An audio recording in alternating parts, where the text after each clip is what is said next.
Hey guys, welcome to tonight's stream. Just gonna lower this music here.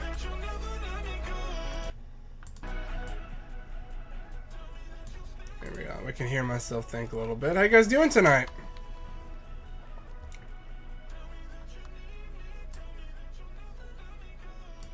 I think that's a good level.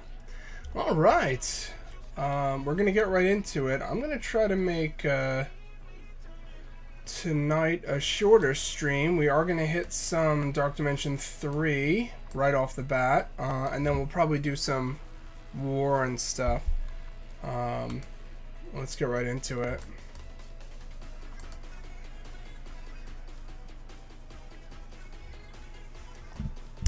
I finally actually updated my channel points. If you guys have points to spend, I added a few things. We have a t-shirt check now, posture check, because my posture is typically terrible. And then you guys can actually request Blitz Roulette now while we're doing MSF. So I think that will give you guys something worth spending your points on. Alright. Let's get right into it.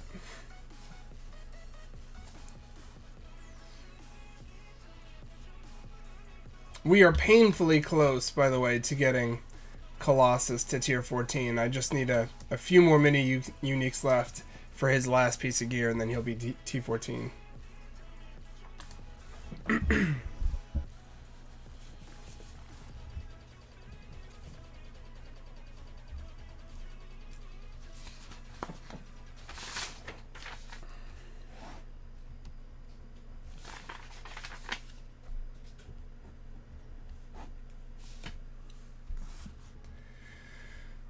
Okay.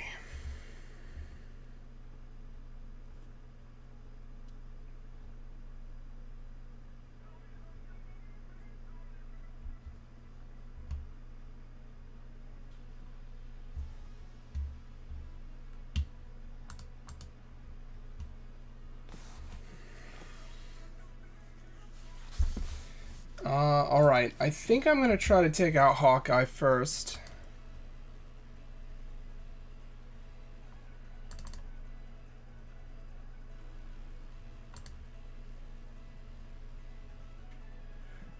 Makes sense.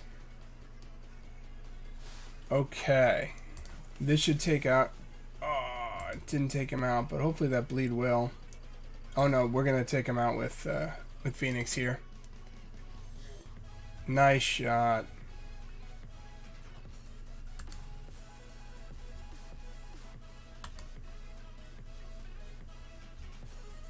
Two strifes on the field. Come on.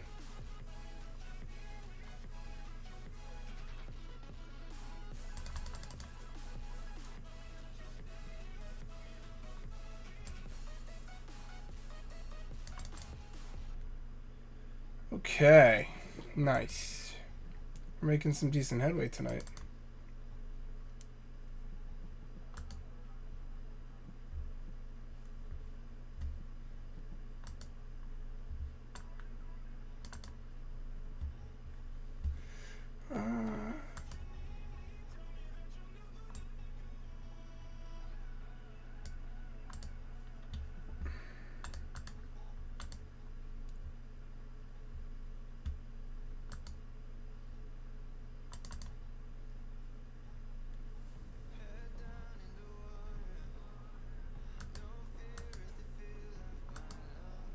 Okay, not bad.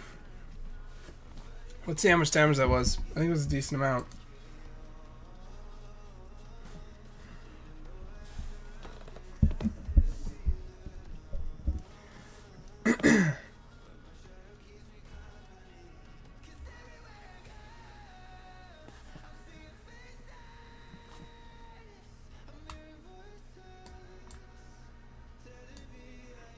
Not bad. I thought it was going to be more than that, but that's fine.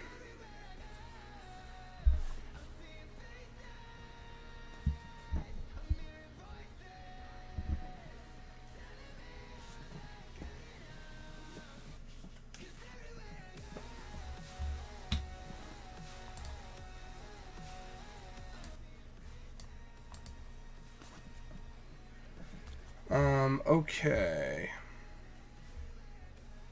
I'm just gonna check the volume quick on this, guys.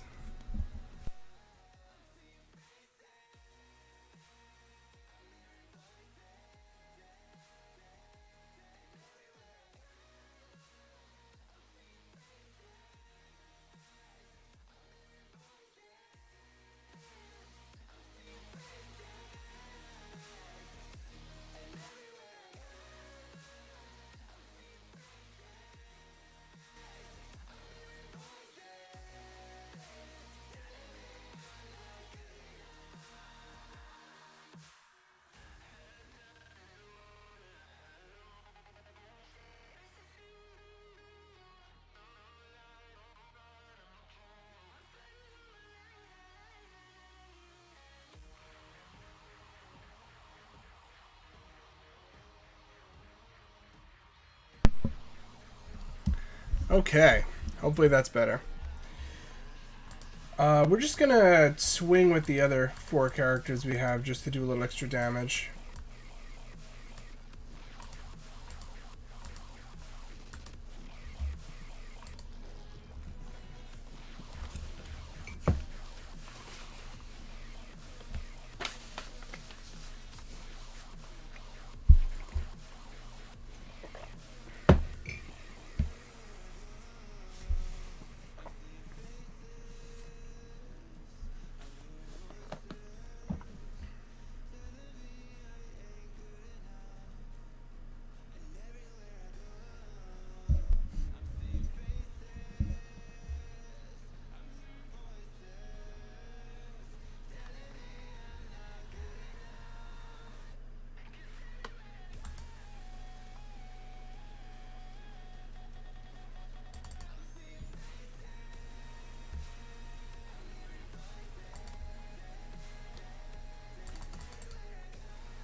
It's a little bit of damage, but it makes a difference.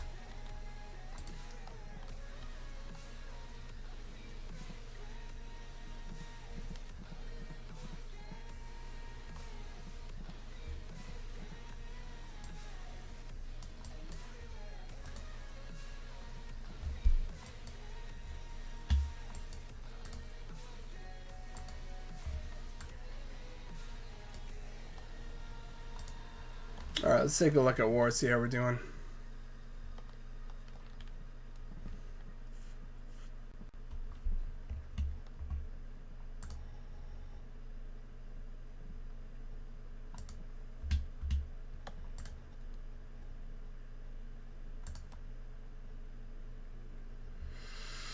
Hmm, 113 Guardians.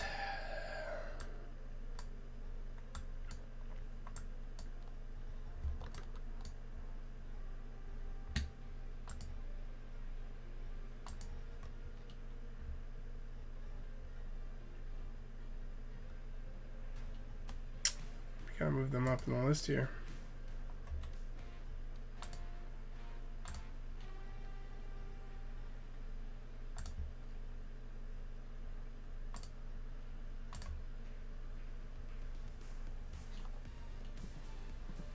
$113 Guardians.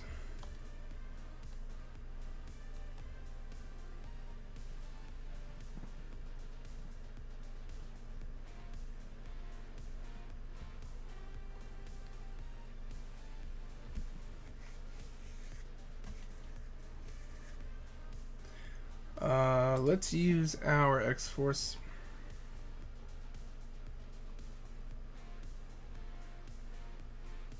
I don't even know if we want to use a full team. Let me see what we have about that level.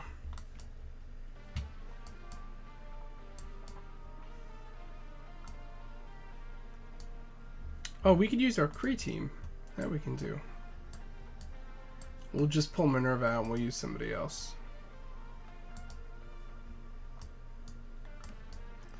Let's use Kree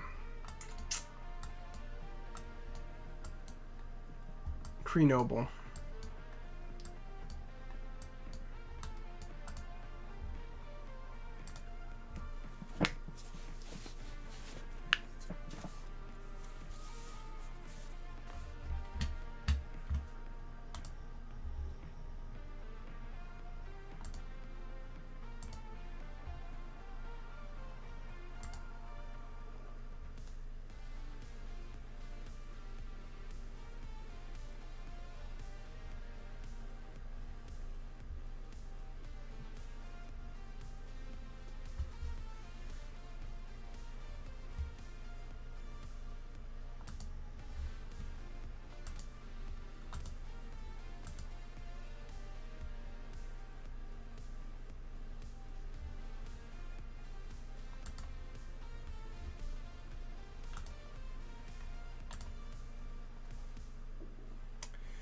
Okay.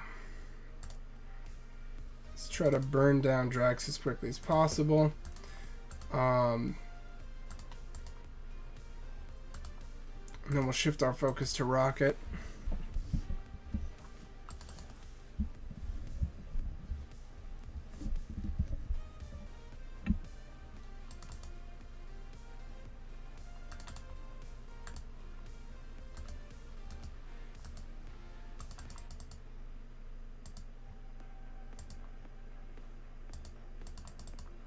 Then we'll take down Mantis pretty quickly.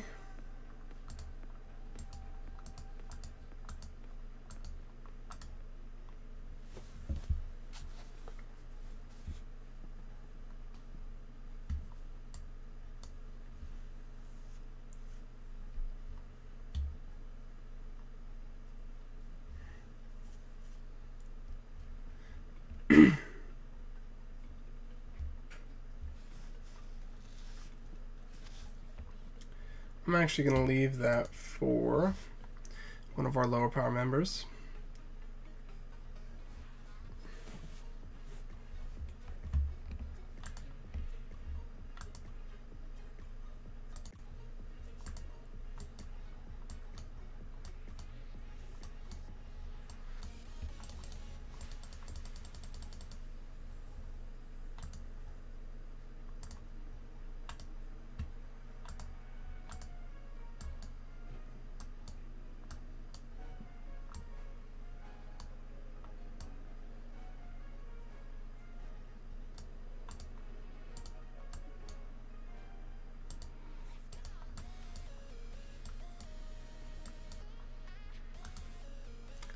Pick up a couple things quickly. I'm gonna hold on to these tickets because I'm just not sure at the moment where I want to go.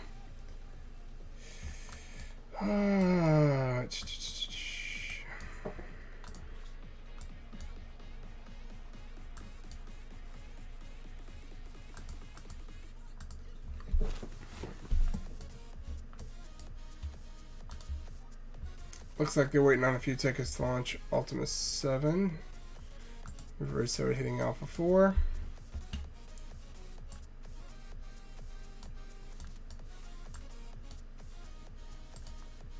See how we're doing in the arena.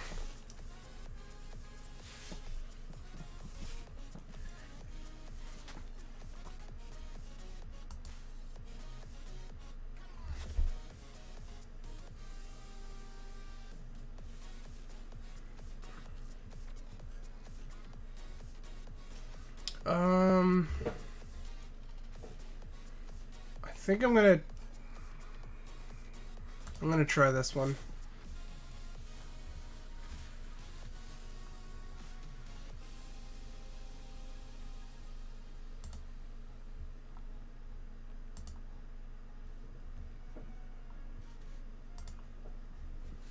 Hey, Daniel, how you doing, man? Good to see you, bud.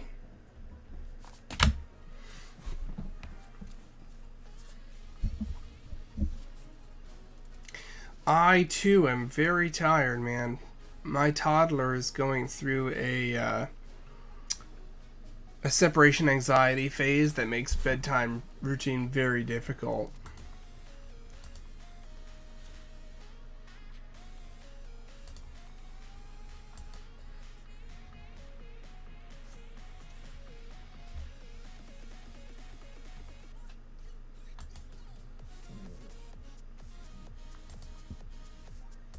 Thank you, thank you, thank you. How's the music? I don't know. I've been playing around with the audio levels, trying to get it right.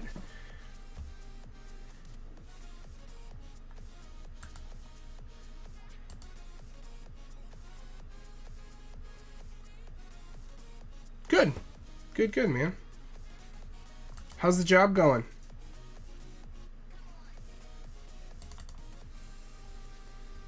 Alright, we're going to go ahead and use Minerva's ult there just to try to get a little more health for Cyclops primarily. I want him to survive to be able to use his Optic Blast.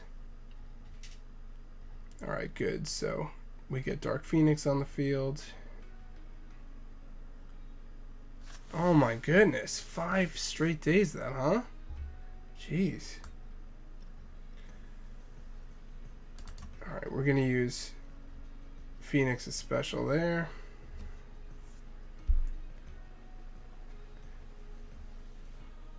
Oof.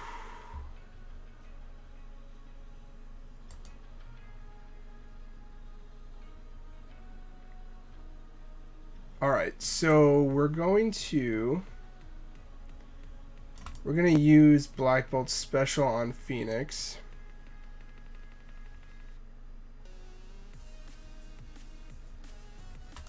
We'll get Phoenix's ult out. Yeah, I'm sure no time to stream this week, man. Absolutely.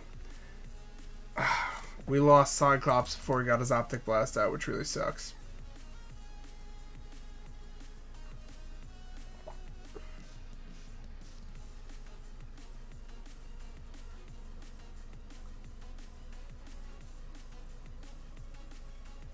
Yeah, I've just been getting clobbered in Arena. Until I can get my Black Order team up to snuff. Once I can get them up into like the low 300 range, I'm going to be able to punch higher, but they're sitting around 205k right now. And so I'm stuck using like mismatched teams to even have a shot of staying where I am. I had to climb back up from rank 270 up to the high 100s. It's been a rough ride. But we do, now that we did get Ebony Maw, where are we? Now that we did get Ebony Maw, I'm getting that Black Order team together. Oh, they're at 188, that's right. So they're coming up. They're getting there. I just got Corvus Glaive's passive maxed out for the extra damage to the team, but I gotta...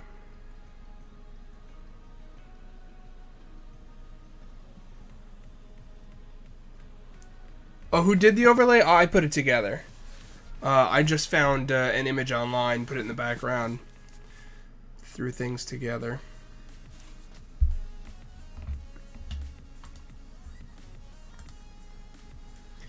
And the music is via Monster Cat, which is they have like a subscription for, it's like $5 a month, I want to say, that gives you the license to use the music on your stream without copyright strikes. Oh, I see what you're talking about. The like the animated overlay area. That's actually from Streamlabs. They have like preset stuff that you can use. It also does all my transitions, so like when I scene transition, that's what gives me this scene transition thing. That's all part of the same it's like a template.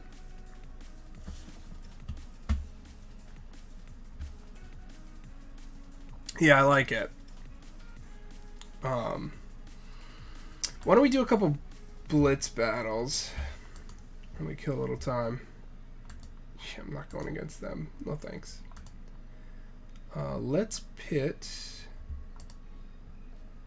X-Men with Beast against the team. Yeah, absolutely, Daniel. Anytime. Just hit me up. I know our time zone's a little different, but typically you can catch me in the morning on Discord, so definitely drop me a line. Yeah, good to see you, man. Thanks for stopping by.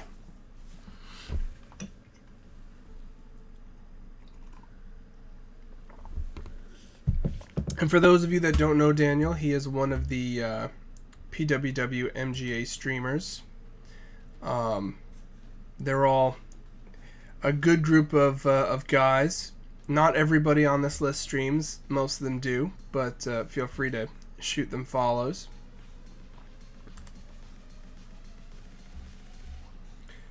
Alright, Cyclops is going to be my primary target here, but we're going to go ahead and use Phoenix's special so that people are going to take her out and give us Dark Phoenix. Throw defense down on Cyclops.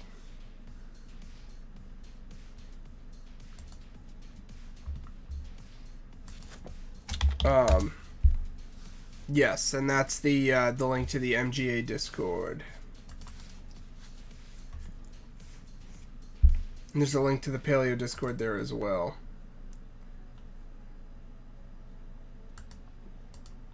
Take cable out.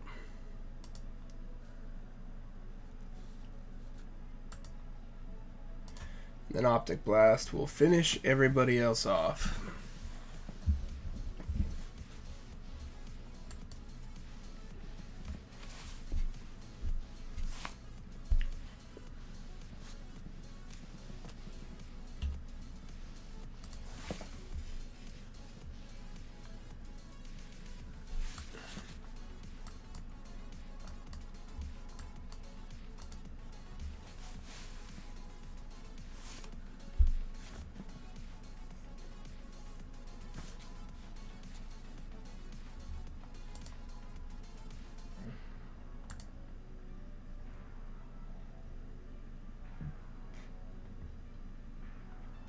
Oh, looks like somebody wasn't able to punch through Hydra, but we have just the solution for that. We now have our Zemo Hydra.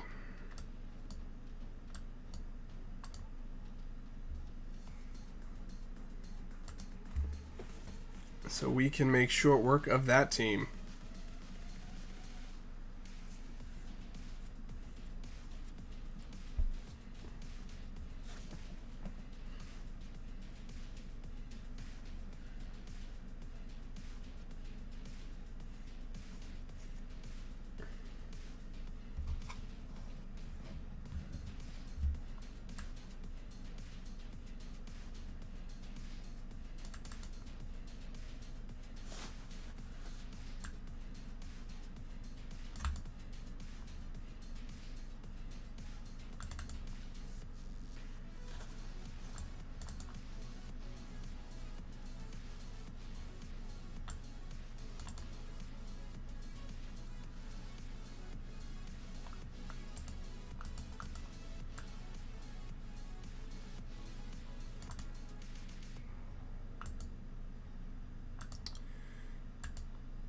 Nice and easy.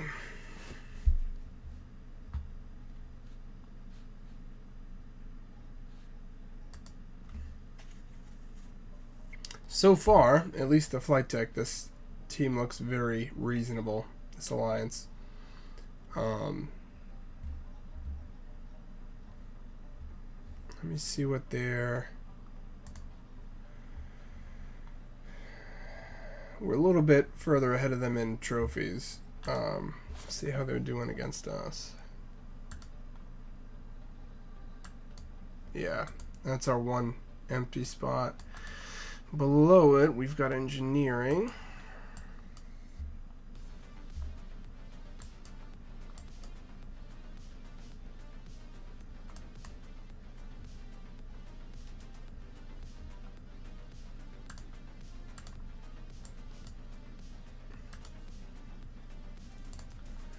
Throw some boosts in, try to slow them down when they get there.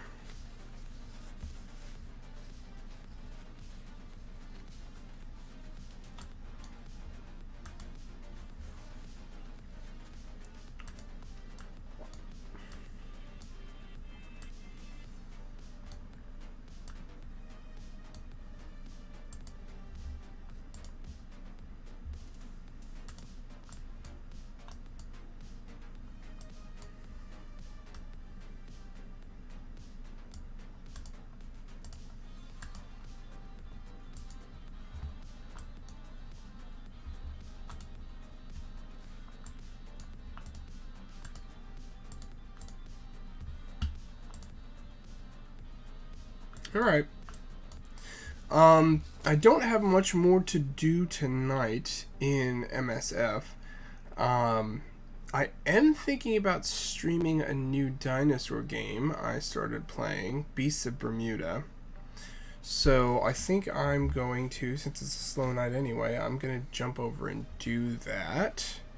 So hang tight. I'm going to put on a quick intermission and get that set up, and then we'll jump into that. So hang tight.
Okay, let's try this. Also made a slightly different playlist here.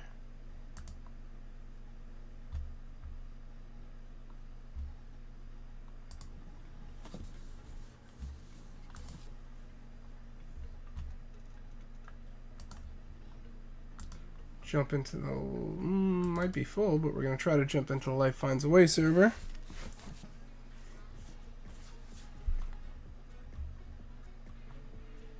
Yeah, I figured that was gonna be an issue. Full server.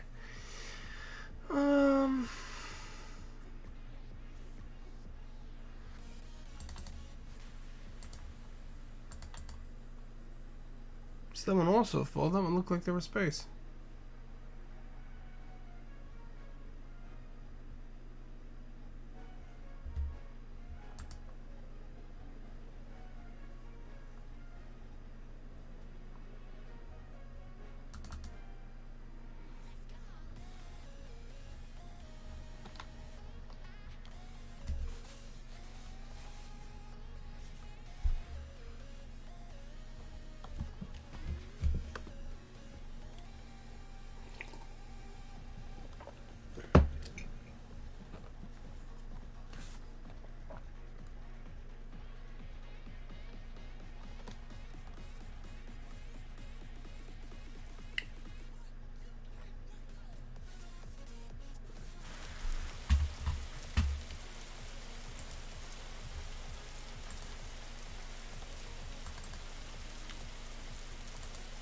We actually have a Chronosaurus, which is a marine reptile that is already not quite full grown, not quite adult rather, but pretty close. At 0.8, they're considered adults, so we're getting there.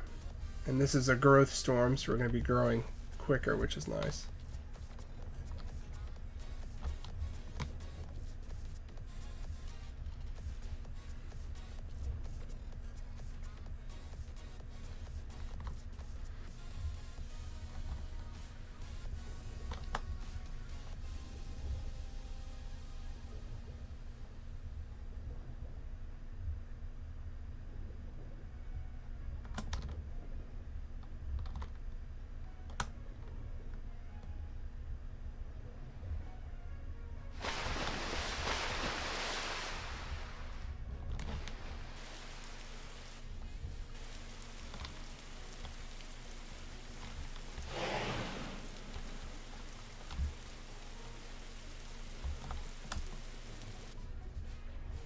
Looks like there's meat down here.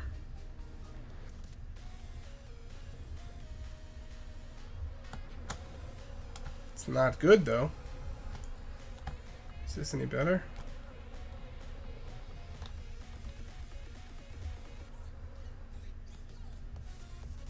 Neither looks great, and we're not really too hungry yet, so I'm gonna wait rather than get food poisoning.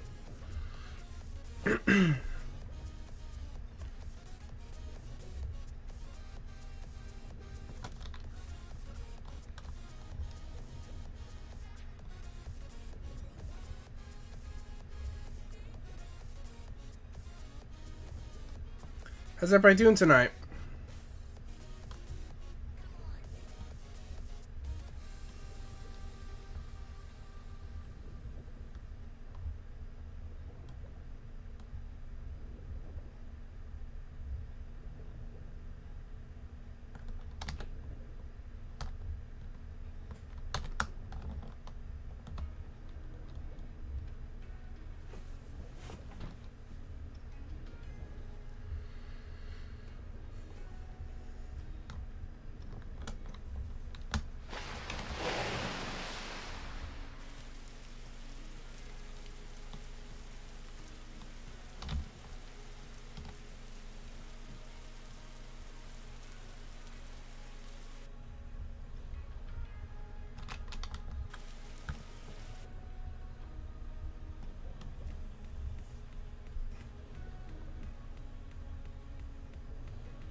Honestly, this is one of the things that this game has that the Isle doesn't have yet.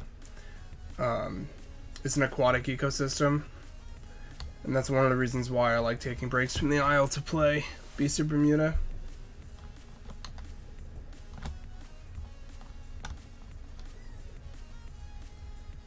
Let's check what our growth's at. 636.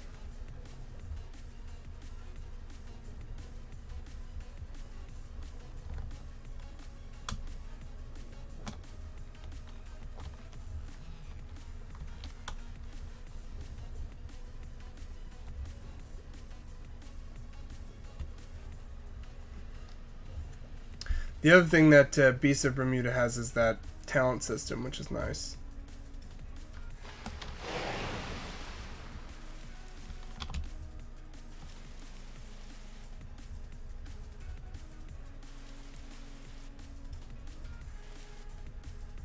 Oh, looks like we got some stuff over there.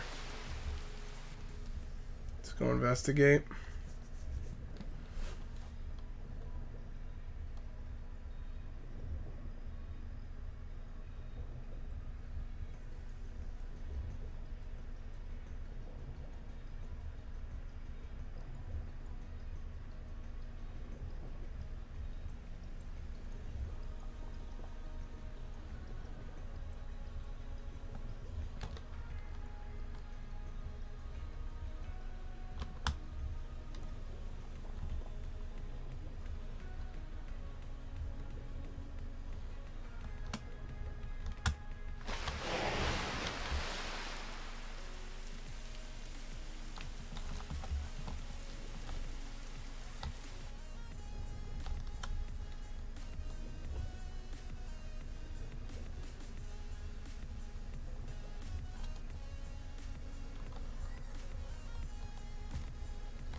I can hear it. I just don't see it. Oh, there it is. Oh yeah, it's been picked pretty clean. And it's not good. We can be choosy still. We're not terribly hungry, so I'd rather wait for something good if I can.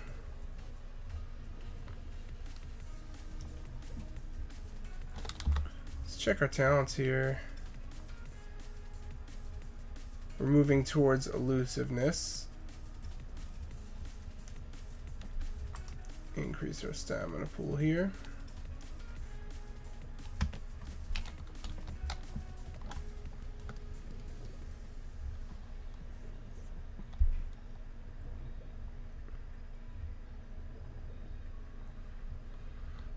You know, another thing I like is the fact that you can basically, in theory, grow to infinity as long as you can find the food to support your size.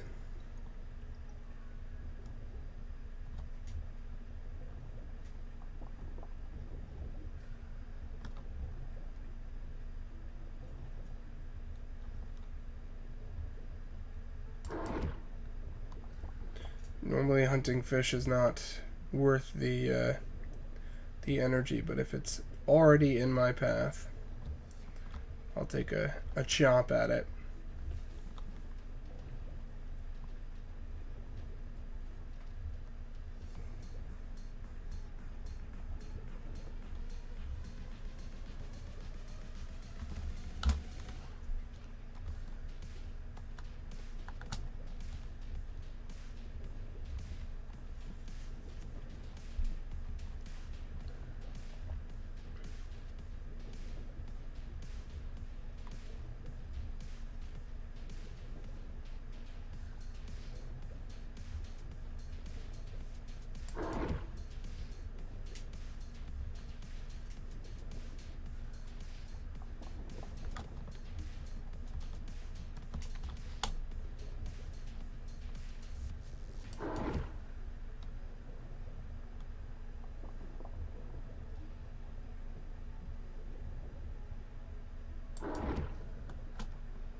Nothing really.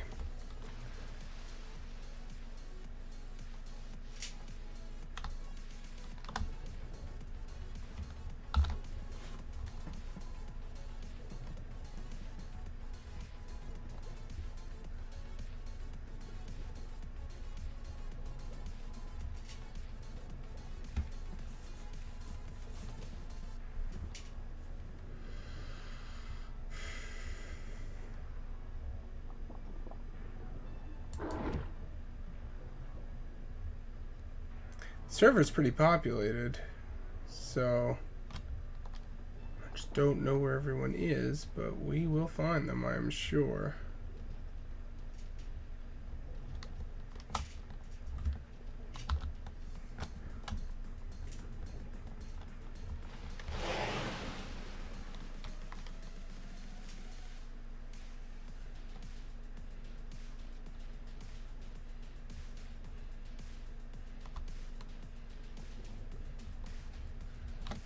See if there's any groups around.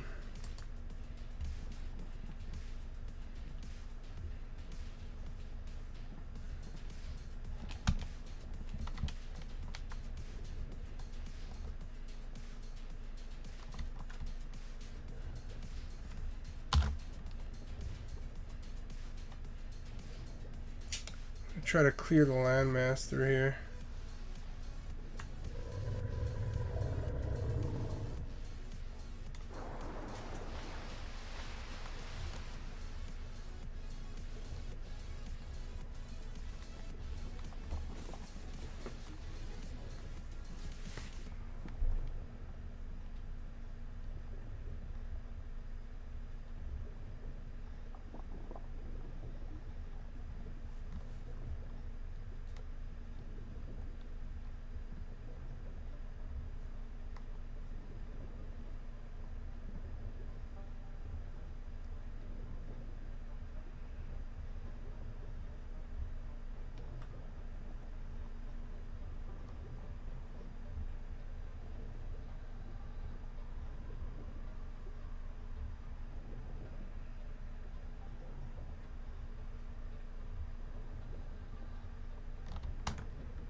Alright, we're going to lie in wait down here. See if something comes by. In the meantime, I'm going to play with the overlay quick because I think I'm hiding some information that matters.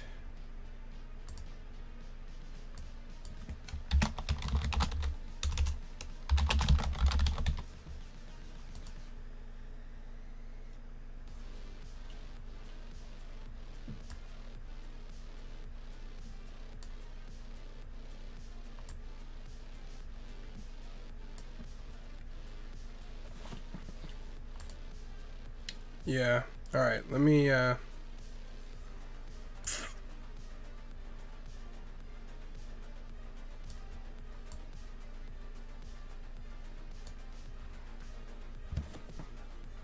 move some of this stuff.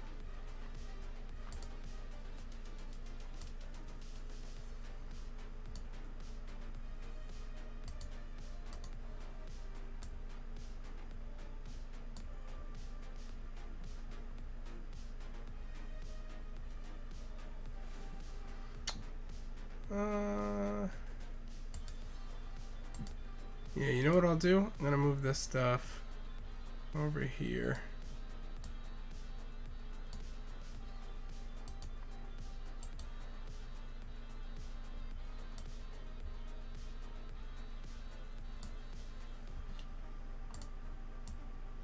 And then I'll shift that over here.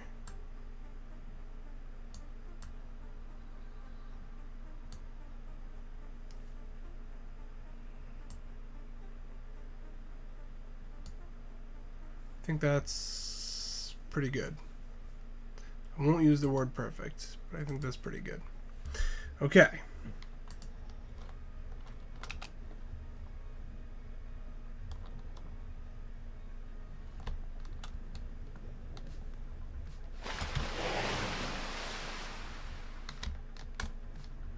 Nothing came through here though.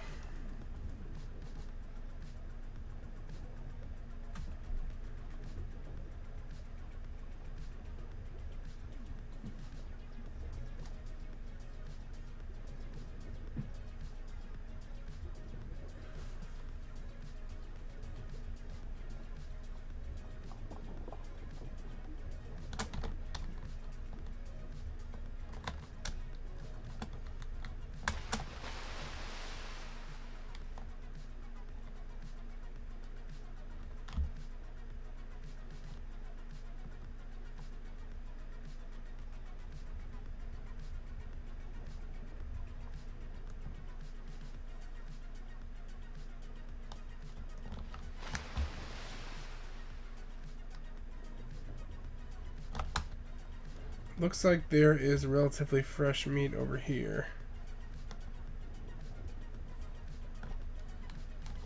Yes. Finally.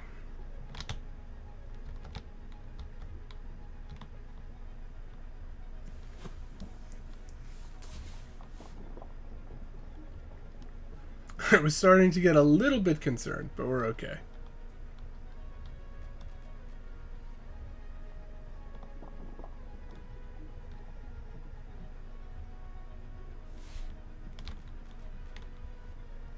I'm actually going to gorge myself a little bit since we are looking to potentially pick a fight at some point.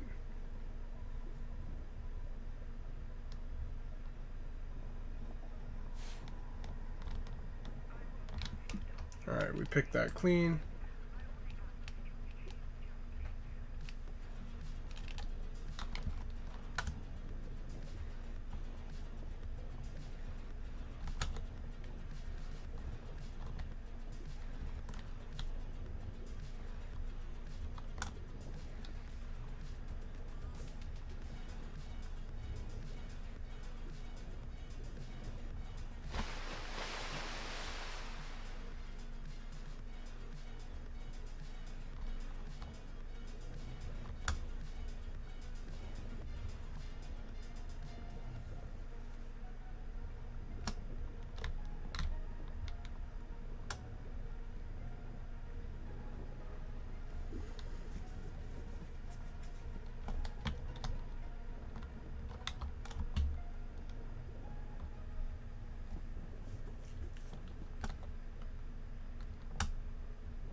Looks like I can get out of the channel over there.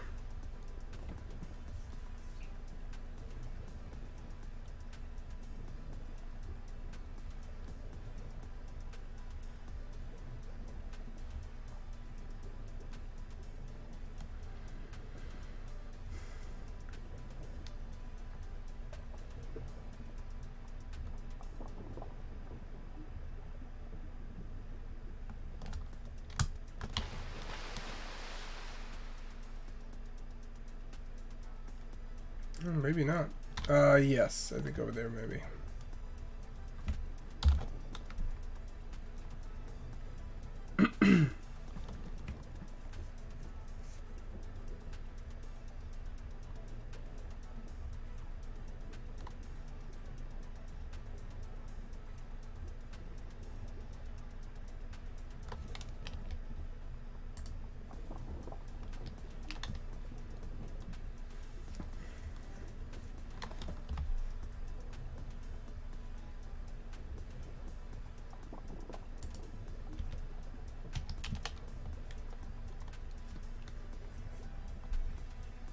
We're going for a speed build at the moment. Speed and evasiveness, which is such a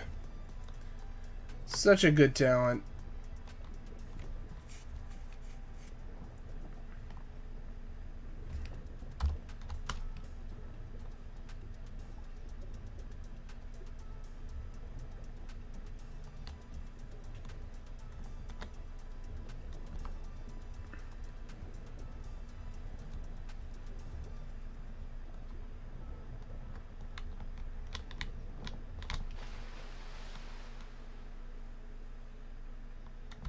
Alright, that way to the ocean. And hopefully other players.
Ideally, I'm going to be looking for Mosasaur. Because the Elasmosaurs are probably going to be too fast for me to catch, but the Moses will be a good target for me. And if I can hit them using that charge attack, I should be able to make fairly short work of them after that.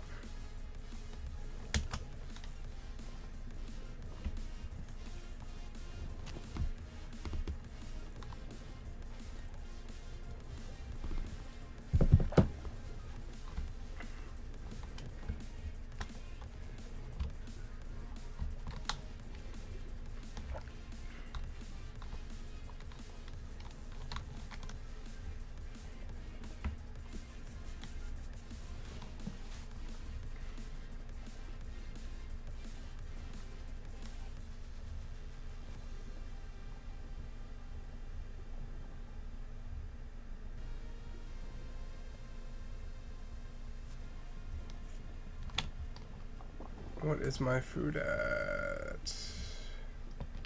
Alright. That is good.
My comfort's pretty low.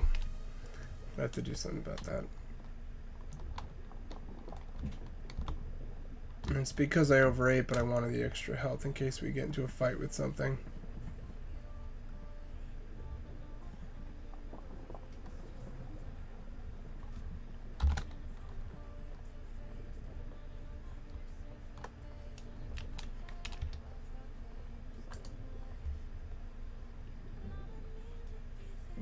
There are elasmosaurs around.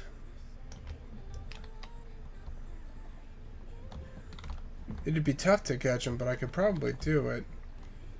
I would just have to line myself up in evasive mode, and as they got close, launch.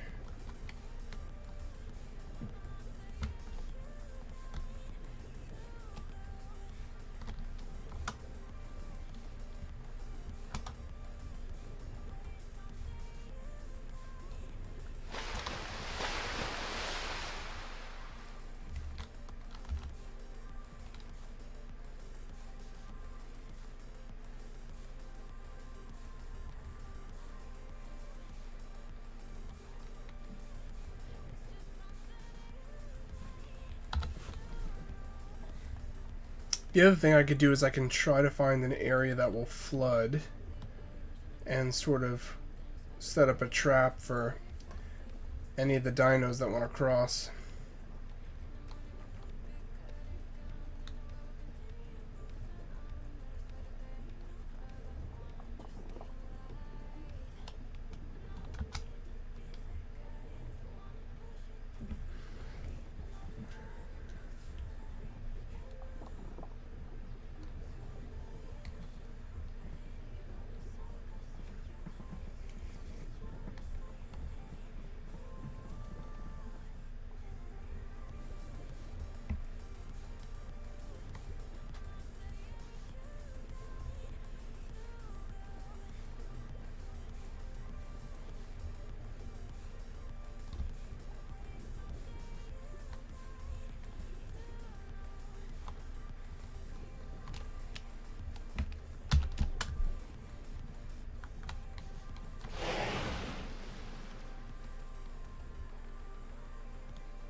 Let's make a little noise, see if we can attract anybody.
You know what? We're just not getting enough action here. I'm gonna try switching over to Life Finds a Way to my Apatosaurus and see.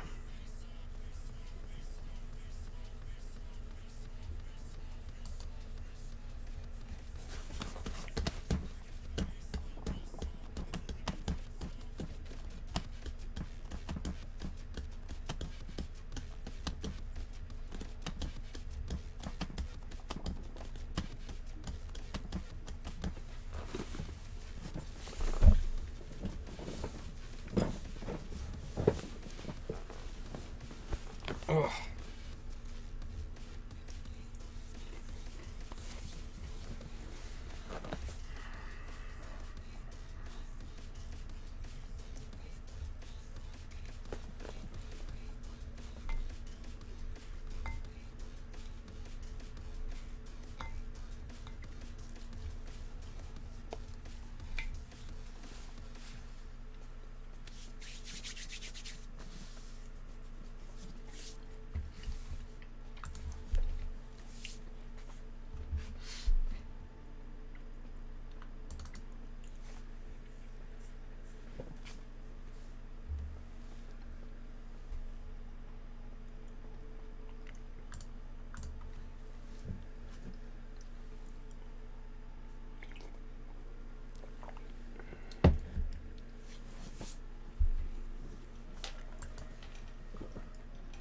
We'll give it a couple tries to get in.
Must actually be full. All right.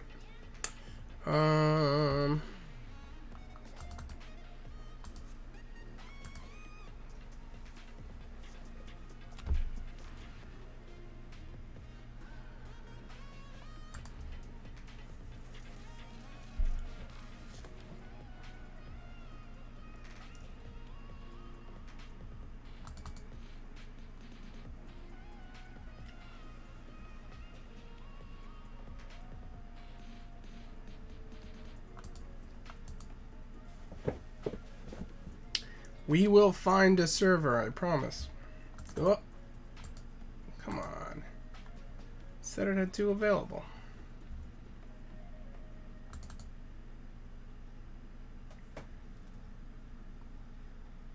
Here we go.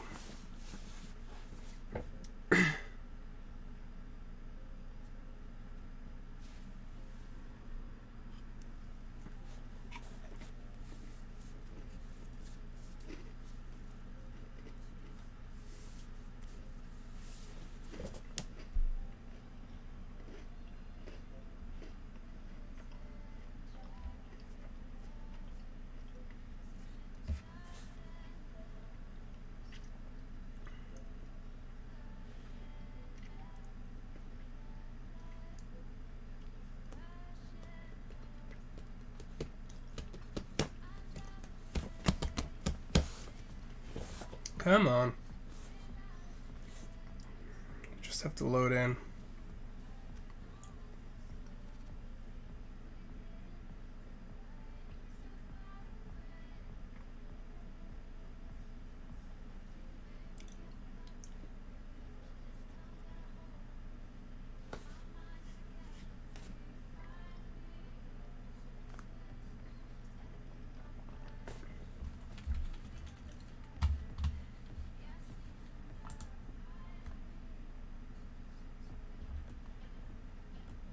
It's taking an unusually long amount of time to load. What's going on?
Yeah, I think it just stalled out. Or relaunch it.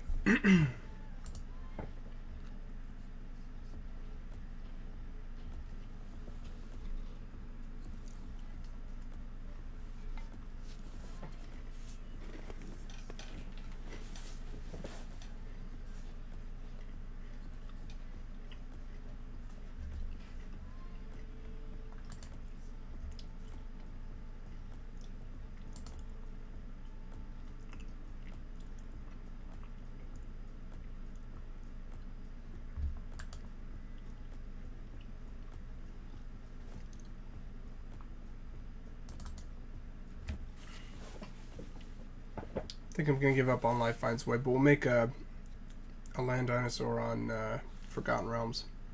See how that goes.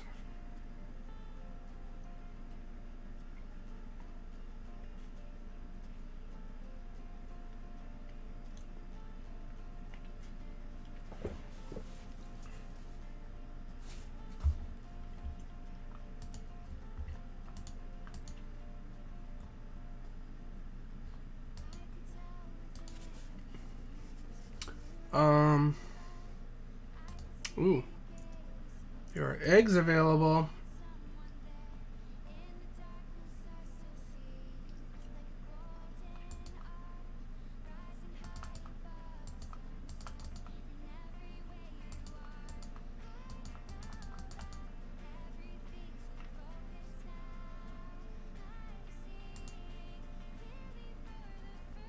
It's actually the first time I'm gonna try taking an egg. Ah. Oh, wait.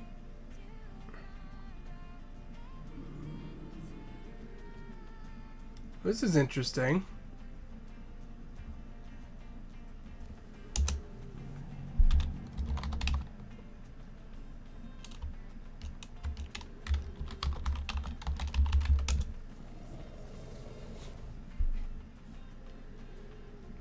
This is an interesting experience that is very different from the Isle.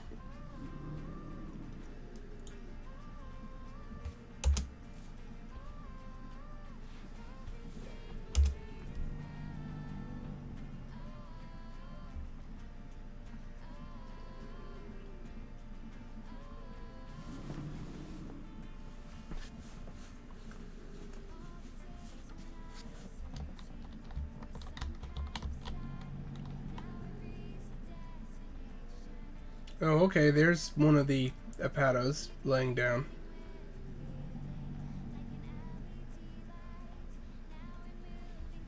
This is surreal.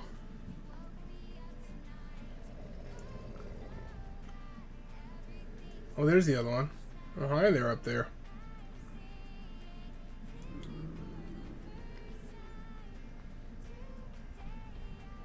Oh, it's a whole family.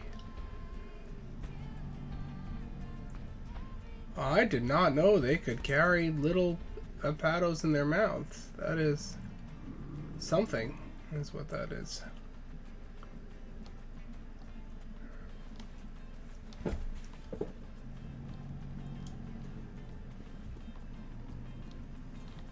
But I know the benefit in this game of hatching is you inherit some of the stats, which can make your dinosaur stronger overall.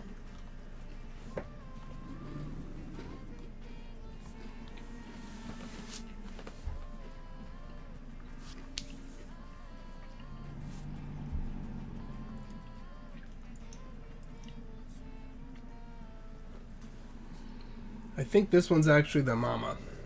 Maybe.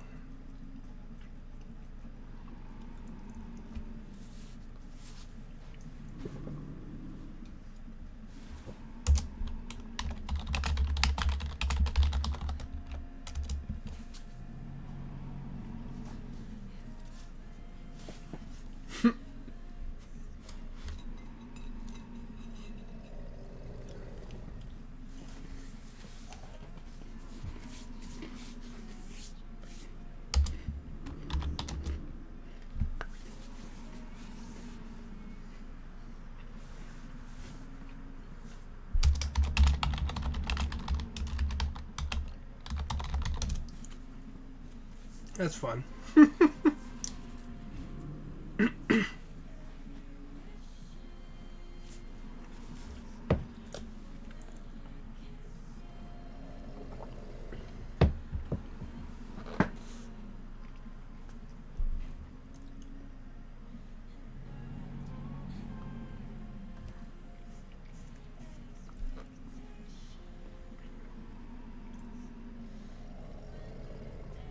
I don't hate this system.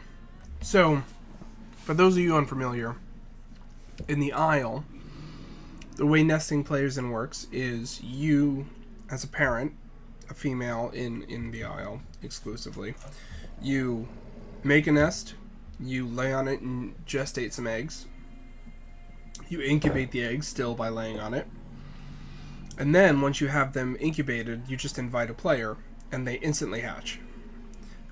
And now they're playing as hatchlings. In this game, instead, you just lay your eggs and invite the player to the egg, and they sit there while they incubate, which is cool. It's an interesting twist.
Looks like we'll be ready to hatch soon.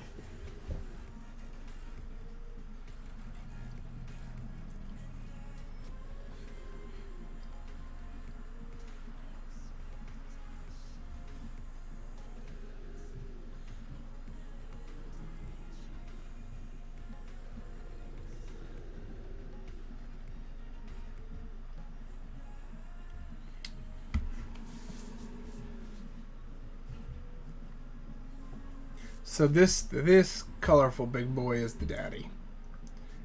That's what we've determined now. And the mother is Mouse, and I don't know. I think Mouse has to log, and apparently that's somehow impactful. I am very new to Beasts of Bermuda, so I'm not sure how that all works out.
I do have to say,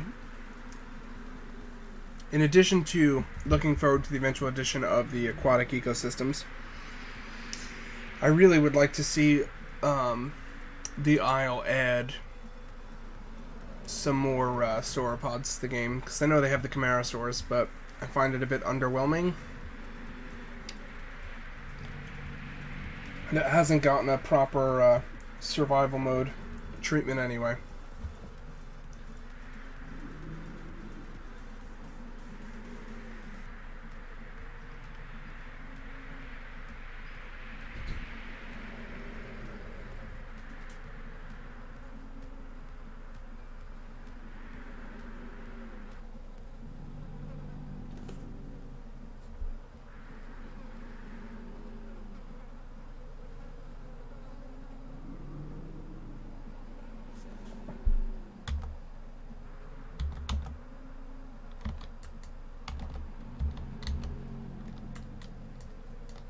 The hell's the ability key?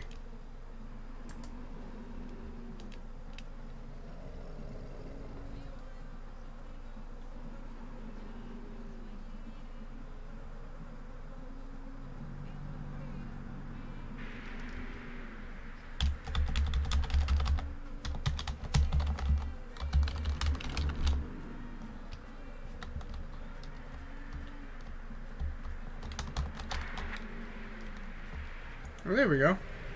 Ooh, I like those colors.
Oh, that's great.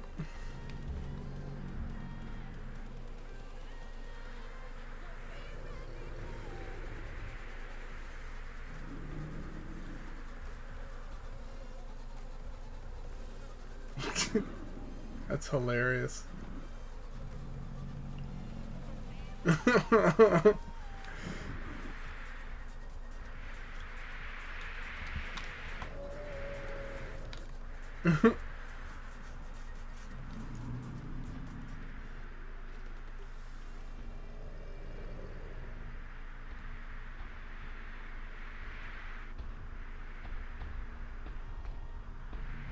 Whoa! Ugh.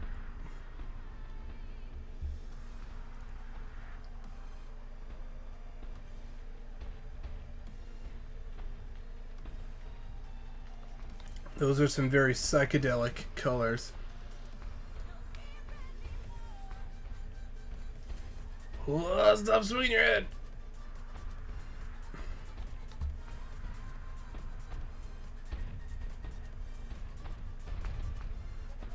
My God. Take it easy!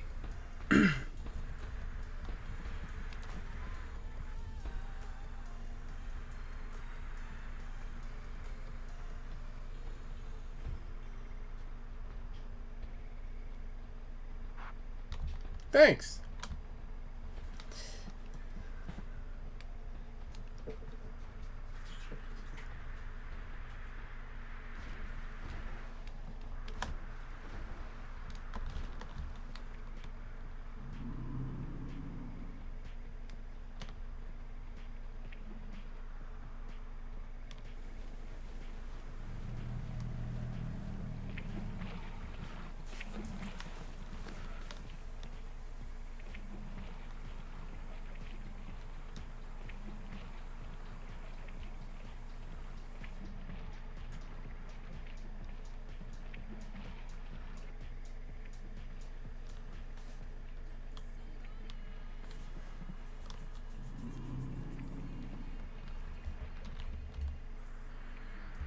Apparently, this is my older sister.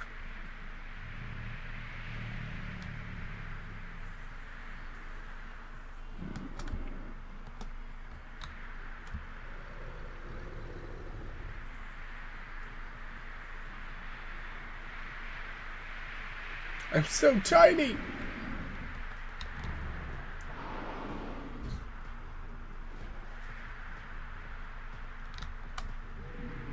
Ugh!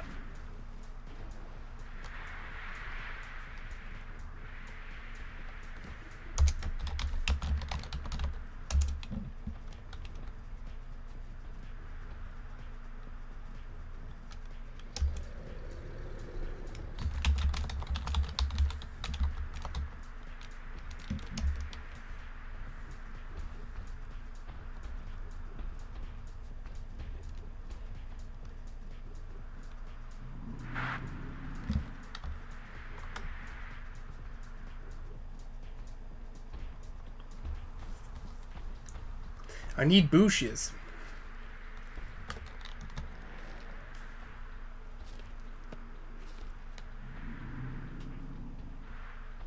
Is it actually letting me eat these, or am I still too tiny?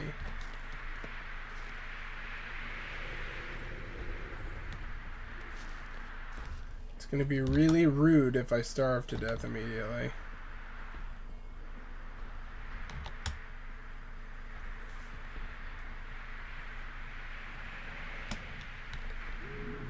Ugh!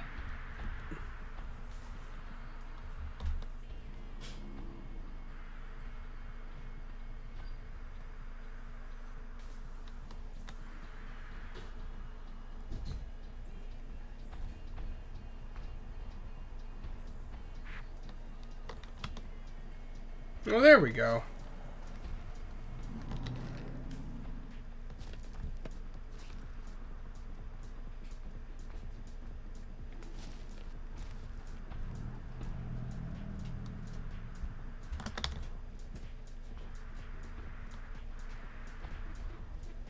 I don't know if I can eat these. I don't think I can.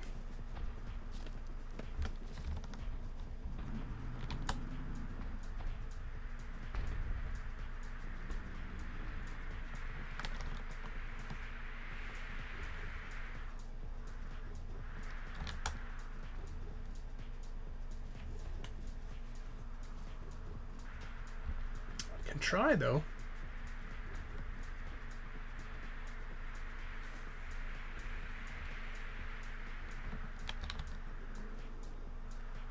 Oh, I can. Look at that. All right.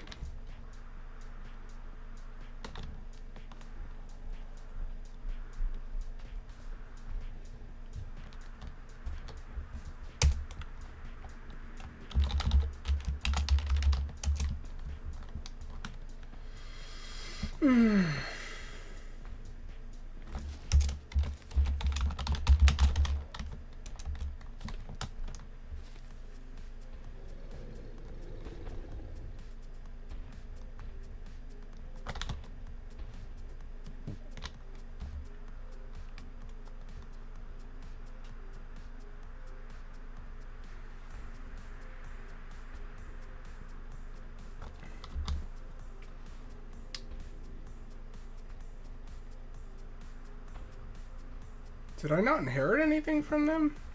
Or maybe I need to get bigger? I don't know. I don't know how this works.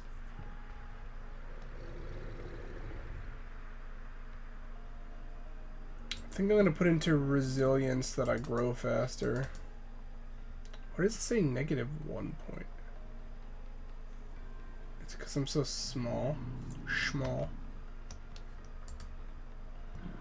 I'm so tiny.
Whoa.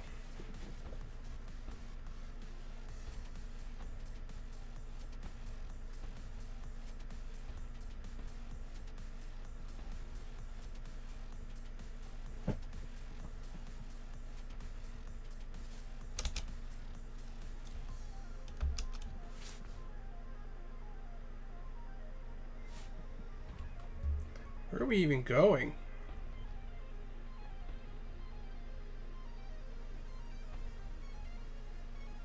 Oh, there's a... Oh, is that a Rex? It would appear that that's what that is.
Oh, maybe this is like harder to get to or something, and that's why they nested there? I don't know. Joke's on you, Pops. You're gonna need to take me right down for water before you know it.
Somebody asked if they could also get nested in as an app. He said, "Okay, but I won't be on much longer though." And then the other, the older sister here said, "Nature." Oh, that's the person's name.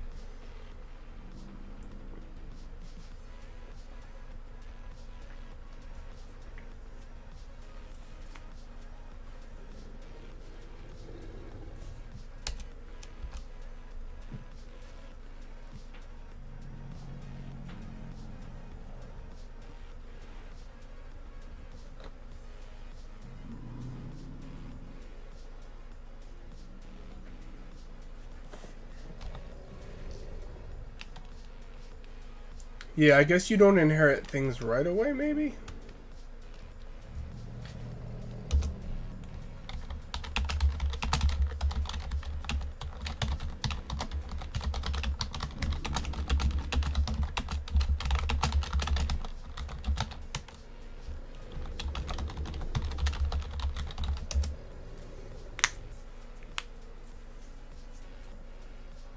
Do you guys watching the stream know, do inherited traits kick in right away?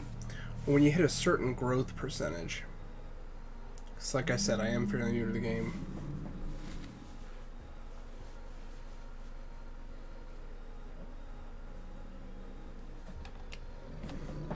Okay, I got an answer.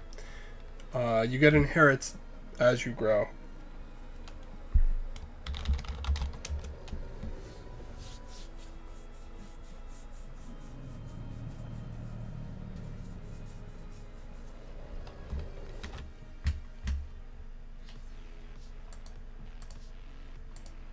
I'm going to resize this quick.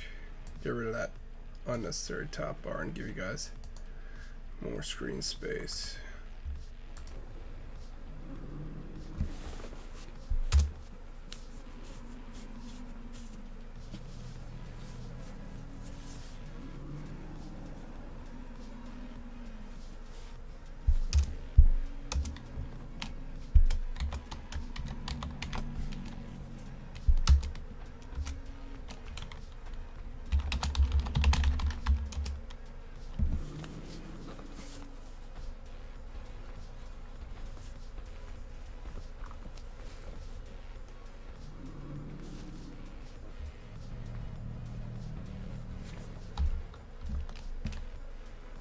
Gotta go bug him.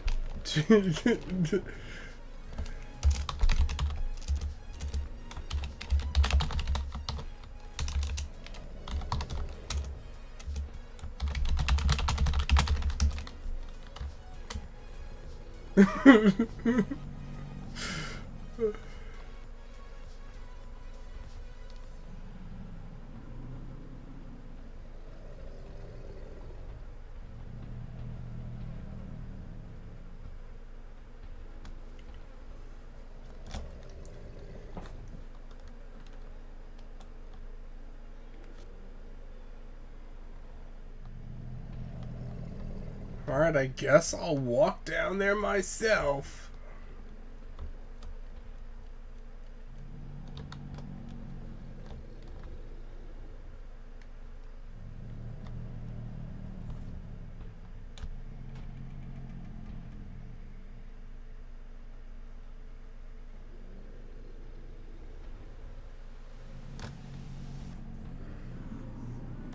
feel like this is risky business.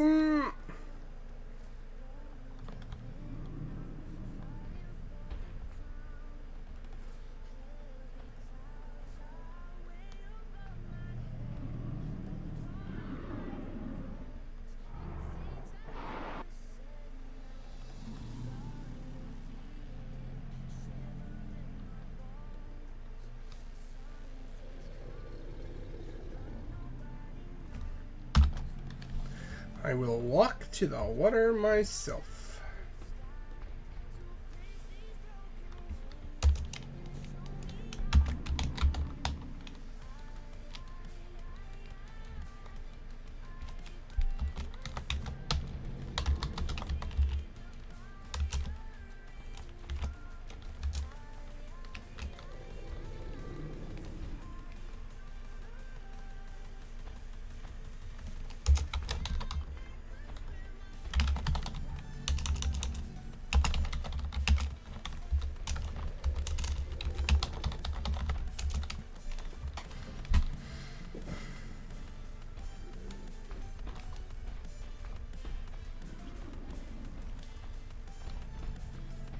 They are slow as sin. I know they pack a punch when they grow up, but boy, are they slow. And I'm not even worried about downhill. Uphill is going to be brutal.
I love that app is basically drown themselves every time they want to take a drink. They just waterboard themselves.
Get me, O Lord of the Abyss.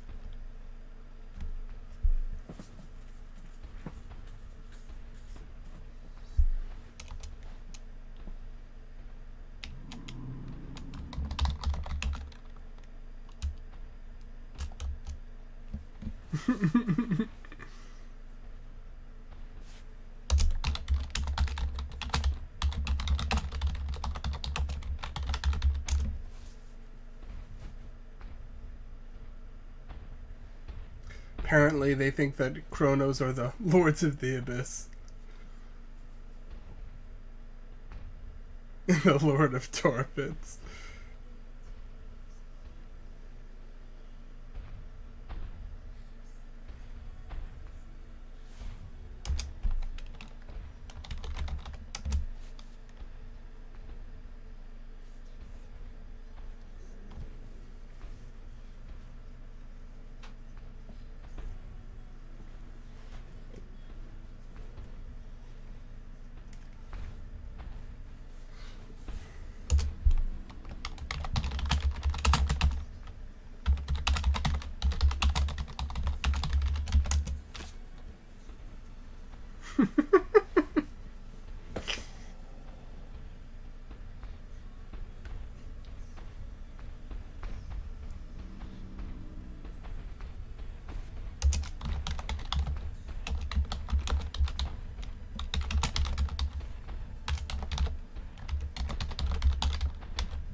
Liking this little family so far.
I don't know when we got... I mean, I know Nature was asking for an egg, but Nature apparently has a full-grown appa that just found us. So that's nice. Especially if Moist is not sticking around terribly long.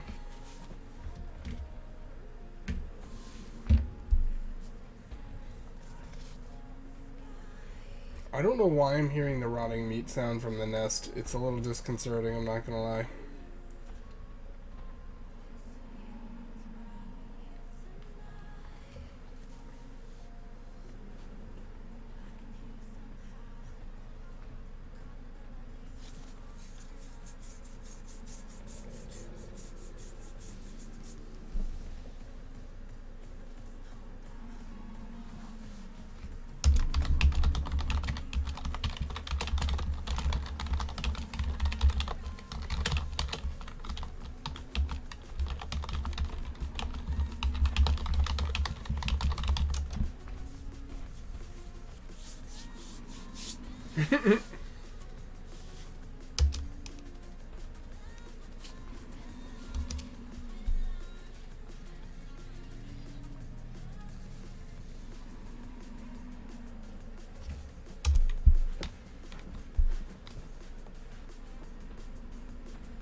Oh, apparently that stuff on my neck is a rare skin. Today I learned.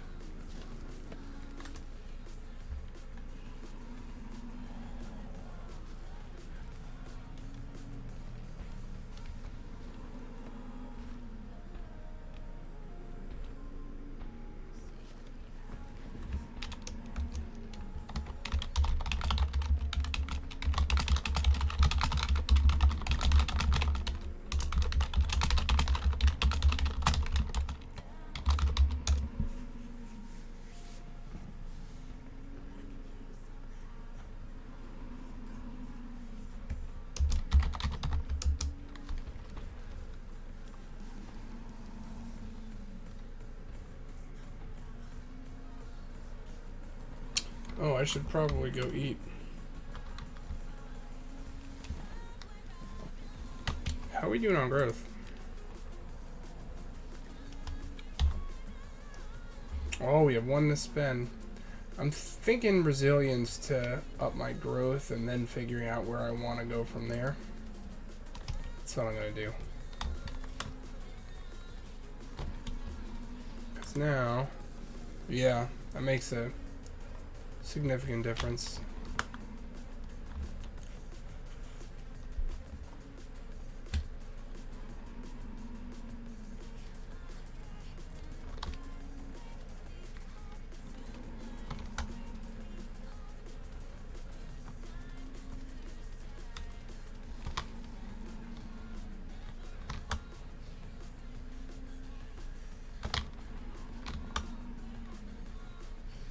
I'm gonna eat that stupid tree.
I'm ready to start heading to the water. I need it again. Damn.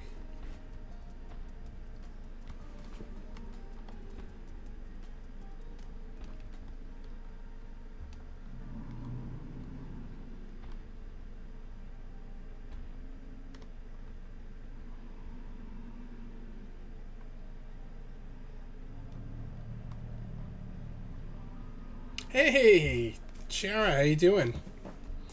Doing all right.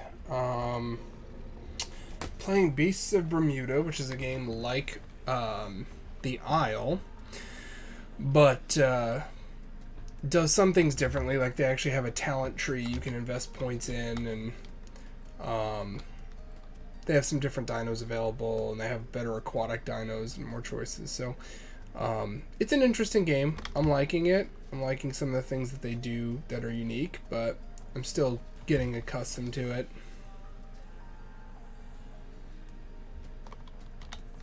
Oh yeah, let me show you that quick. I just want to get to the water and get a swig of water.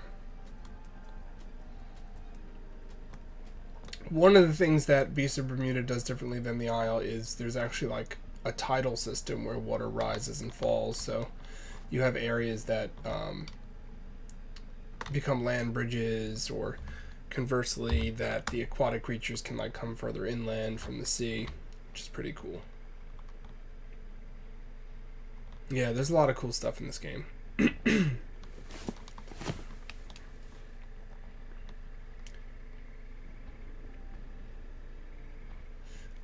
I'd like to eventually see the Isle add some of the stuff. I mean, I know that they're adding the Dinosuchus, but I don't know that they're adding tidal systems. I don't think they are, but that would be cool if they did. Yeah, so we'll start walking back uphill here. So yeah, this is the talent system. You can get things that make you better at combat, or better at speed, or better at survivability. So that's pretty cool. We're going to go with resilience for now to increase our comfort, because it makes you grow faster and stuff like that.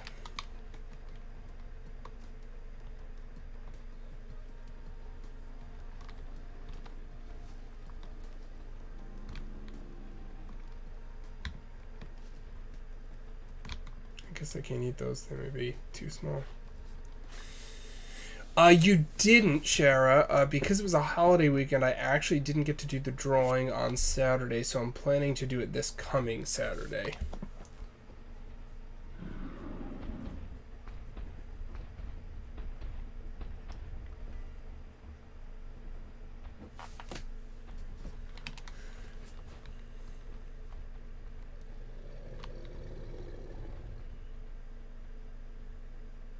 Well, why can't I get up that? I guess I gotta go around.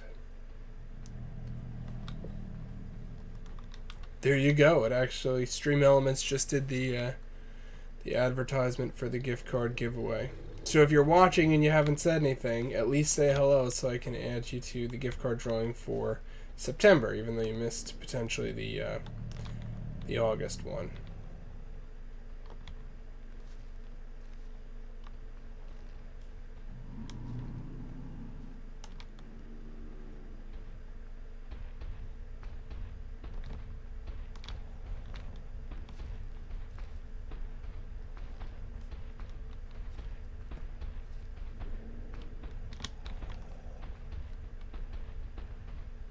They're going for water, which I don't need right now.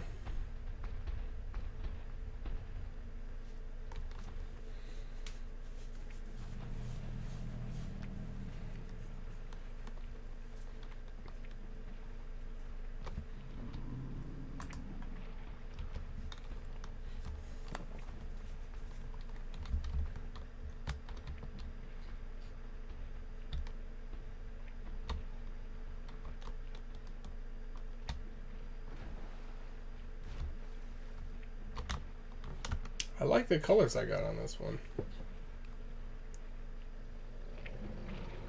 Yes, even an emote works if you don't want to actually come up with anything clever to say. Speaking of emotes and channel things, Shara, I finally added those channel point spins. So there's a few in there if you want to go through them. Oh, I guess nature took the egg. Interesting.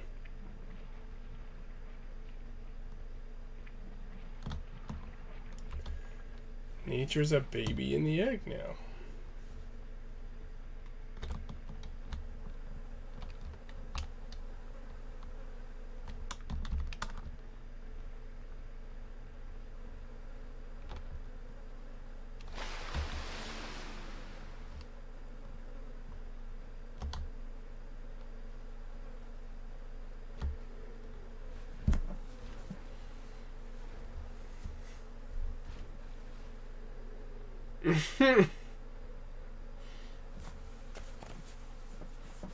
Thing looks like the Loch Ness Monster when it's swimming.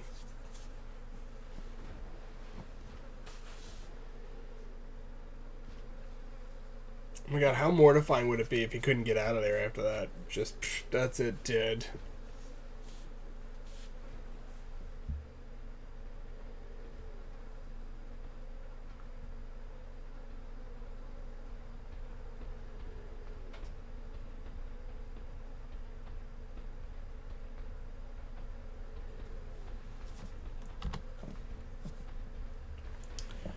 So yeah, these I'm taking resilience currently, which gives me like a comfort boost that increases my comfort stat, which affects things like the rate of healing and more importantly for me, how quickly you grow, which at this point I'm early in my growth stage. That's really important to have.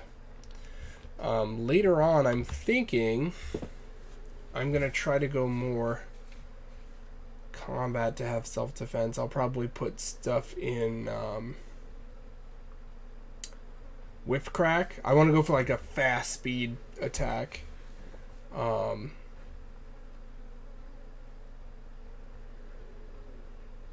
then just go straight for a damage dealt with brawler. Let's go up here.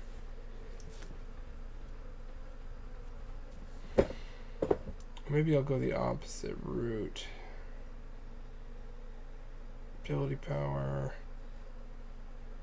Intensity of knockback. Yeah, I'll probably go down and around up here. And then I don't know if I'm going to go down here to shelter, or I might. I do like group play, so shelter does make sense to be part of a herd. I'll figure it out. I also want to see what I inherit as I grow, because that will influence my choices to some degree.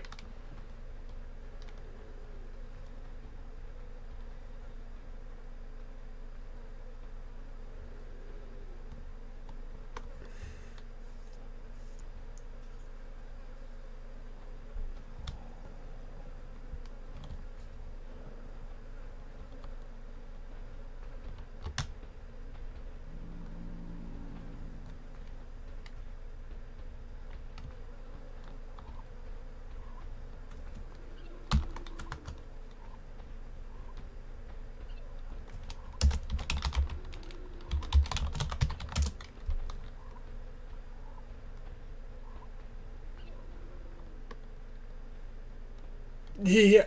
Well, actually, Sharo, we don't know for sure what color dinosaurs were. The problem is because soft tissue does not preserve well in the fossil record. We're just not sure. But there are a lot of very brightly colored reptiles, and there are a lot of like a colorful isle. Hey, Stamp, how you doing, man? So there's a lot of very colorful reptiles, and there's a lot of very colorful birds, and those two groups of creatures, dinosaurs, are in the middle, since we know birds are actually just living dinosaurs. They're part of a clade of reptiles called archosaurs, and some archosaurs are not super colorful, like, for example, alligators and crocodiles are archosaurs, who are not typically super colorful. But obviously we know birds can be very, very colorful. So it's not unreasonable to assume that at least some clades of dinosaurs were very colorful. So, for example, we've actually found feathers from certain species of tyrannosaurids that basically the cells that are responsible for pigmentation were sort of imprinted and preserved, so we actually have a fairly good idea that certain tyrannosaurids, at least, likely had brightly colored feathers. Now, whether that means sauropods, which had little to no feathers, likely had bright coloration or not, I don't think we have anything in the fossil record to really support it, but nor do we have anything that really refutes it, so artists can sort of take a certain liberty when illustrating these creatures. And that's your paleontology fact for the night.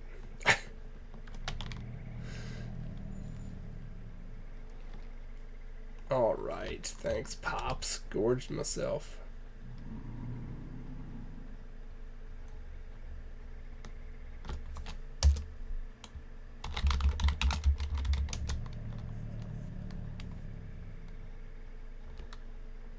Oh, did the Meg go up there? Oh, dang.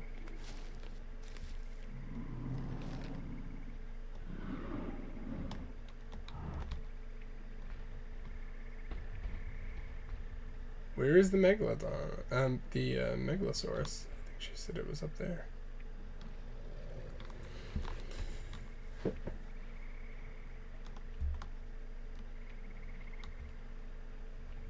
Yeah, I understand. Science is tough. I was actually atrocious in physics and chemistry, but biology and geology I excelled at.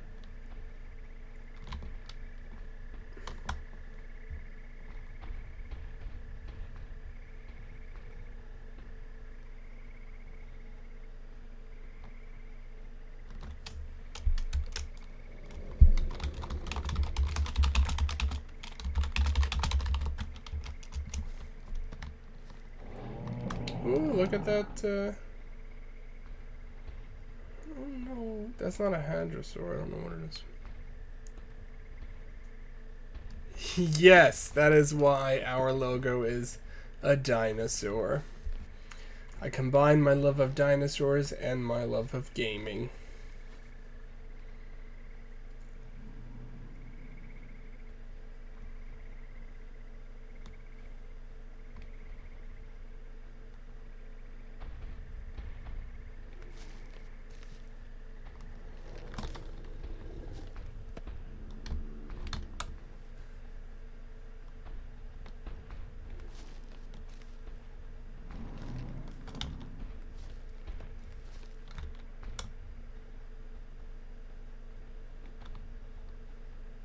Yeah, we actually, when we were running a lot of teams in League of Legends, each team actually had its own mascot. So they weren't all dinosaurs; they were all prehistoric themed, though. So Paleo White is a mammoth, Paleo Black is a T-Rex, Paleo Green is a Triceratops. We had all these different logos. It was a lot of fun.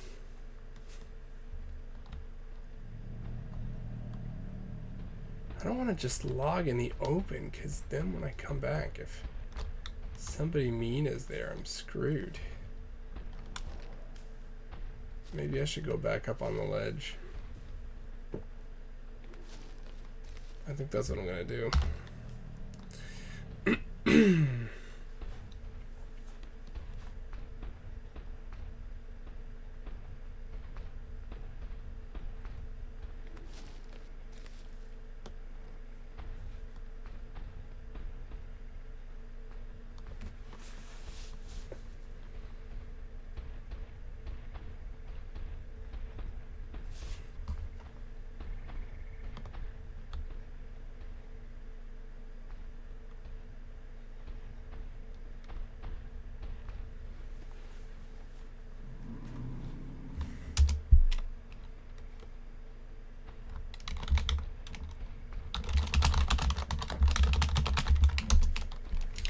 I'm really excited about playing Evrima once there's like really one more update I want them to get out to make Evrima more playable for the Isle.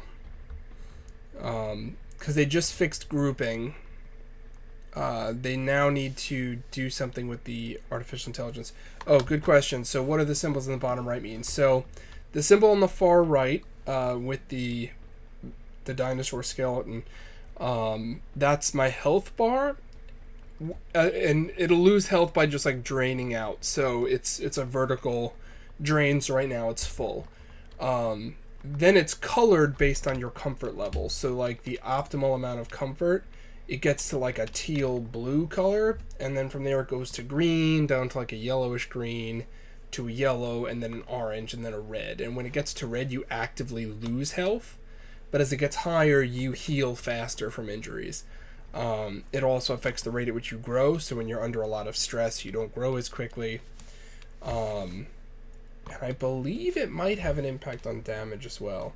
I just know when you're stressed, you don't do well.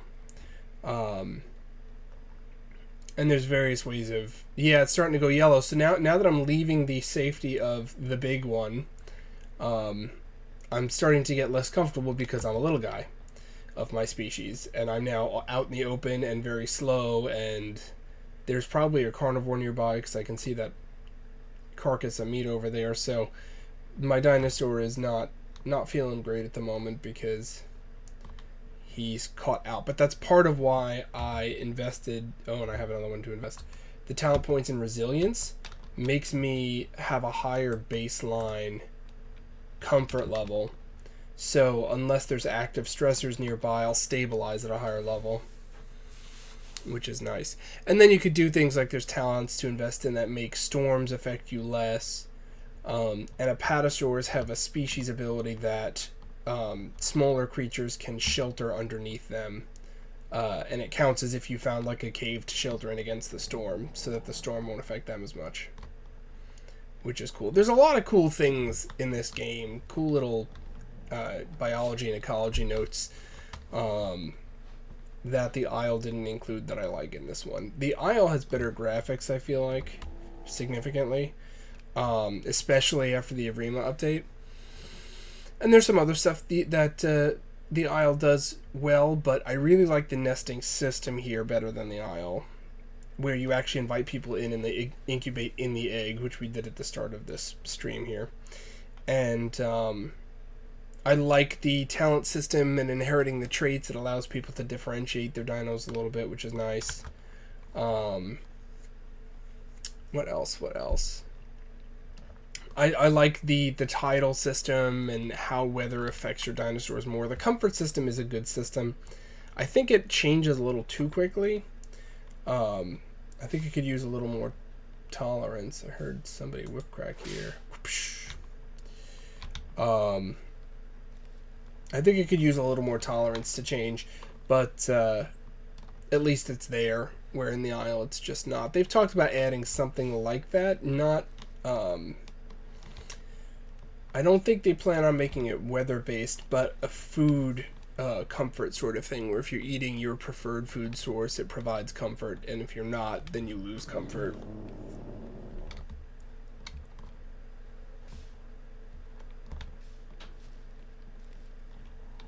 Yeah, so we get two attacks as the Apatosaurus. We get the Tail Whip, which is a quick little attack that does a bunch of damage. Then we get the bigger stomp.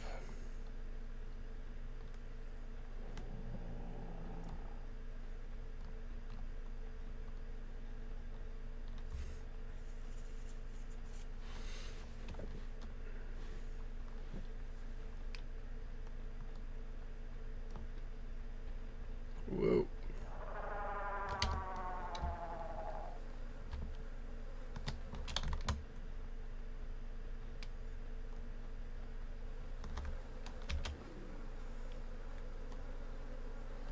We will lay down. Then we're going to log out.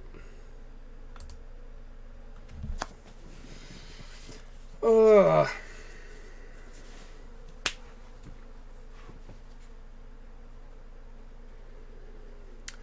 No, you didn't miss the others. So after that, there's, you know what, let's actually do that. So then there's your stamina. There's the inner footprint and the outer one. The inner footprint is your base stamina, which goes down when you run. The outer one is like your ability stamina that you can use specialized attacks or primary attacks that depletes that. Then you have your water and then your food. And after you fill your food, you can actually overeat. You become well fed, which actually impacts your comfort negatively because you're carrying around a little extra weight, but it increases your total health and how quickly you heal, which is cool.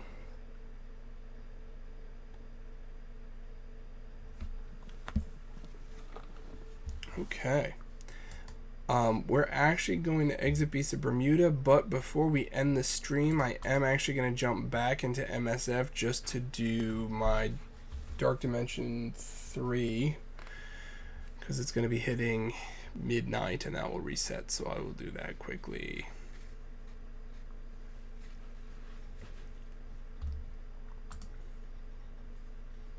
I did try out a new team building game, DC Legends, which was actually recommended to me by one of the guys in the Paleo Gaming Alliance in MSF. Yeah, after Thanksgiving dinner, absolutely. I'm gonna try it for a couple of weeks before I decide if I want to stream it or if I want to pitch it to anybody that will do it. You know, make another alliance or a club or whatever the hell they call it in that, but. So far, it's intriguing. MSF is definitely a better game in my opinion, but so far it's playable. I haven't seen how that holds up. It feels like a betrayal. I'm not one of those guys who like take sides in those epic nerd battles. Like, I like Star Wars and Star Trek. I like Marvel and DC. I mean, I'm honest. I like Marvel better as a brand. I like Marvel better. But I like some of DC's hallmark heroes. Like, I like Superman. I do. I like Batman and his gallery of rogues. I like the Green Lanterns are really cool. It kind of ends there. There's not a lot of characters in DC that I like, but those three, I really do enjoy. All right, where are we here?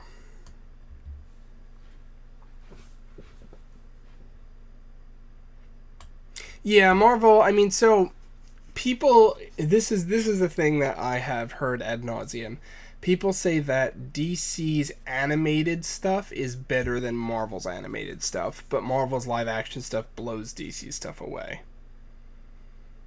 Um, and a lot of the characters from early in DC and Marvel's history, they just like ripped each other off, to the ends of the earth. So there's a lot of characters that have analogous characters in the others franchise that's clearly a ripoff. But then both sides have some really unique ones. Like Spider-Man's really a unique character in Marvel, and um, Batman really is unique. Like, there's nobody you can point at and you could be like, this is clearly Batman in Marvel. Like, they've got Moon Knight and stuff, but it's not. They're unique, they're different, and Batman just feels very grounded in DC. Superman's the same way. Like, yeah, you've got Captain Marvel, but it's not the same. Like, Superman's really his own thing. So they both have their own real hallmark characters, and I like those unique characters. Typically, if there's a character that has a doppelganger in the other, I'll attach to one over the other and dismiss the other. Um, And then but I feel like Marvel has a lot more unique stuff. So like Guardians of the Galaxy, people try to sometimes compare it to like the Green Lantern Corps and that kind of cosmic stuff. It's not the same though. Like Guardians of the Galaxy feels really unique. The X-Men feel really unique. Like there's a lot of stuff in Marvel that I feel is really unique that DC has fewer of those, I feel like. Um You laugh harder ever than you have in your life if you watch Unlimited Spider-Man. Unlimited Spider-Man Season 1, Episode 10. I will have to watch that. Where are we? Dark Dimension 3.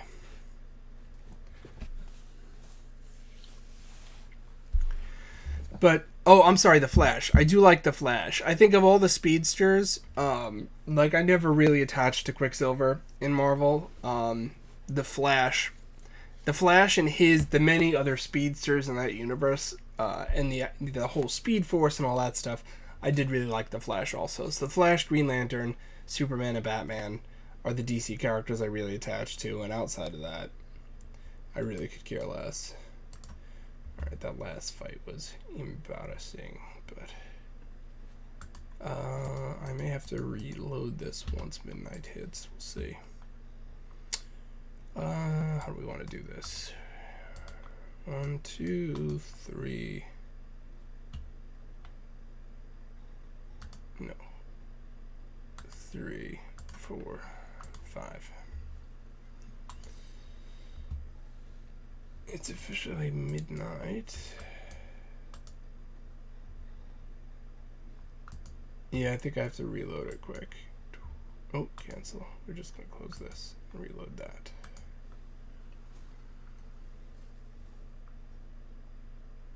My youngest made us call them the Flash for like a year when they were like 6 or 7. Oh, that's really cute.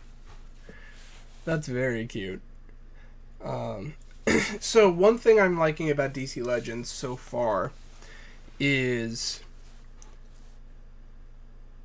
and again, I only have a few characters available to me, but they feel very much like their characters in the comics. So like the Flash, you get unlocked almost immediately.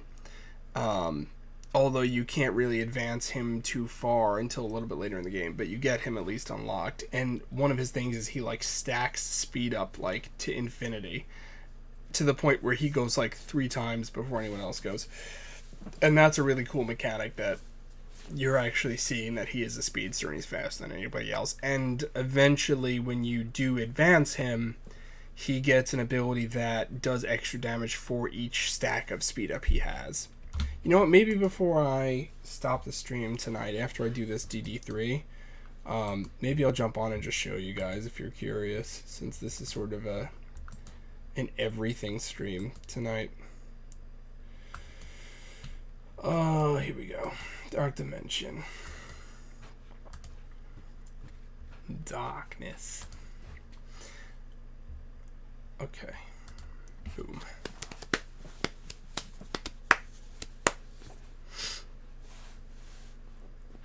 Yeah, in the interest of being educated on the subject, whenever someone says, "Oh, a team building game like this game," if it's a game I haven't played yet, oh, you know what we should do? We should. If I'm doing this for the moment, there we go. That's better. If it's a game I haven't played yet, I at least try it so that I can speak on the subject and I know what people are talking about when they go, "Oh, is this like that?" So. We'll see if it's something Oh, t-shirt check. This is the Avengers t-shirt I wore for tonight's stream. I'm glad that you're exercising those channel points. I don't want to do this. I think I'm just going to go ahead and use a special just to deal some adjacent damage. Oh. Can't believe they just murked Cyclops. Boop. You're wearing a new Star Wars shirt. Nice. Oh, you know what? Boom. Let's bring Cyclops back. Yes! Optic Blast. Ba-boom. That big damage.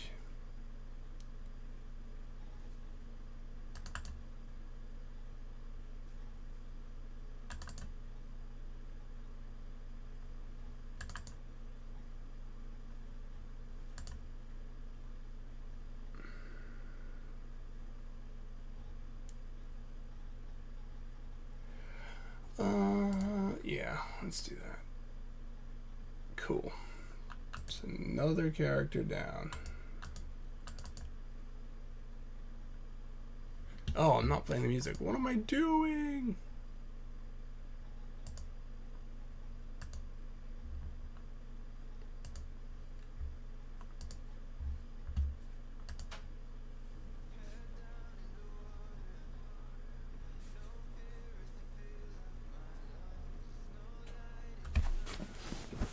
Alright, let's see how much we did. I think that was probably a decent amount of damage because we got that Optic Blast off.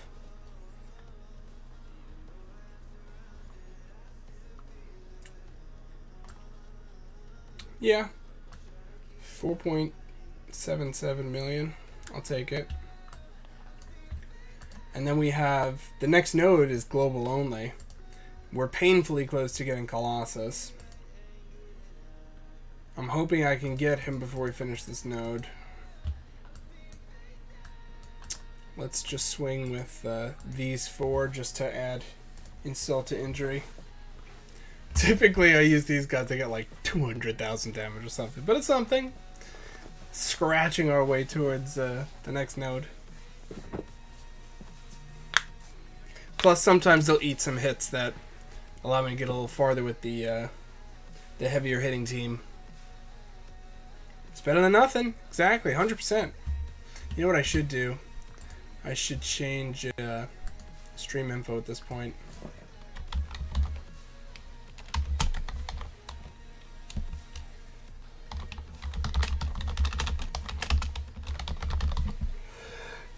Woo! Excuse me.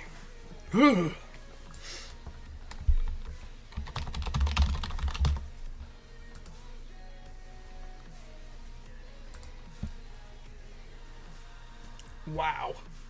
That actually hurt.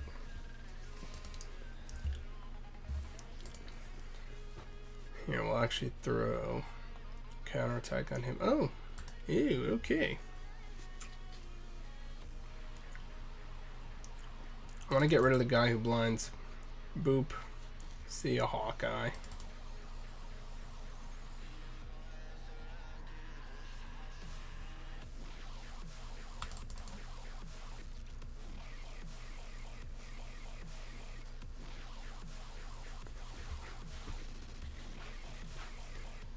Alright. It's going to be laughable. Let's see how much it was.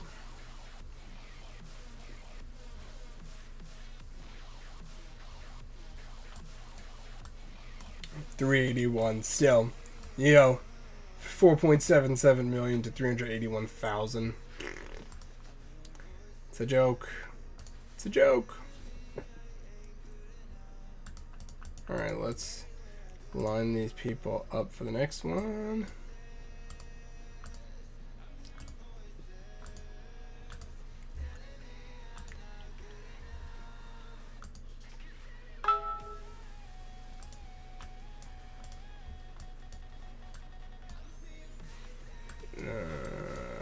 Those are farmable, so I'm not going to buy them.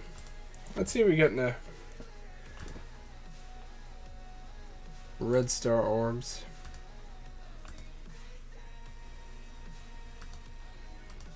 Garbage.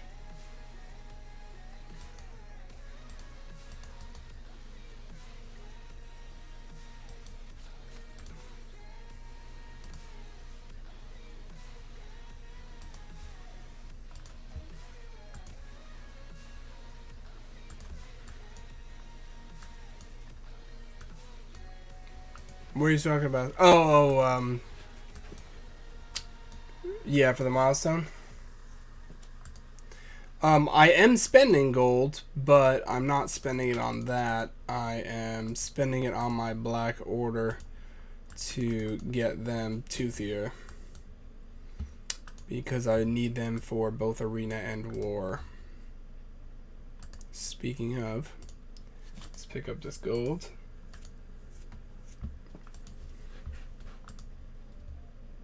Hey, Mr. Jigabachi, how you doing?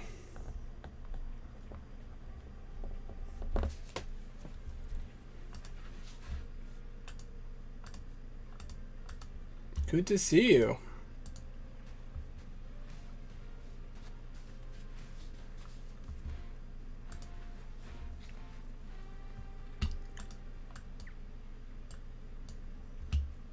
I've been leveling up Ebony Maw.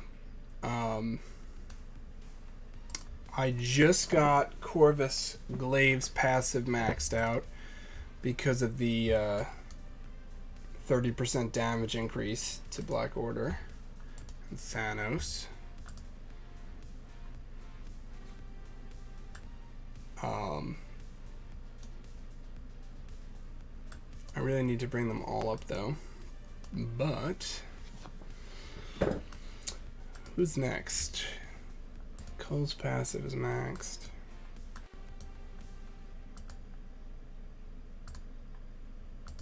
You'll get there.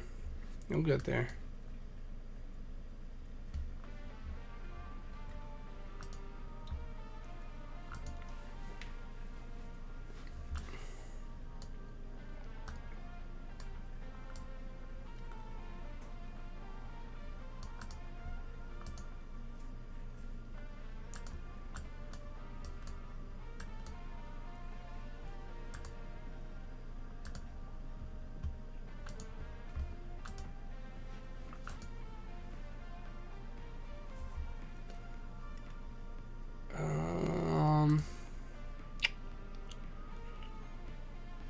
I think I'm going to want to up their resistance.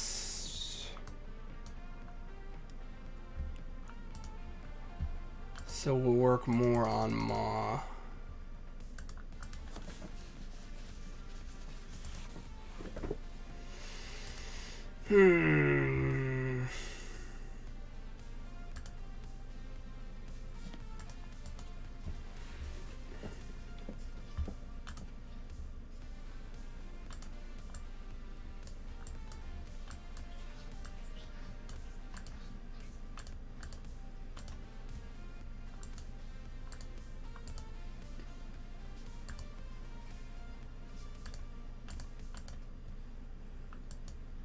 Come on.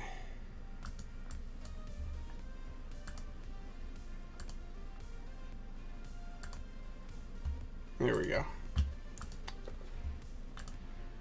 Pain in my butt.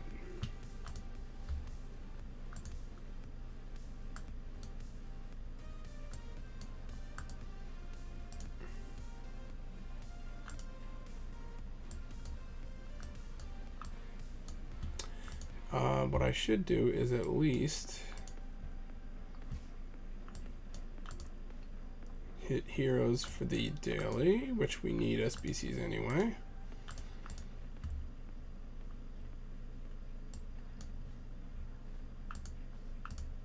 And now we'll go back to farming what Proxima needs.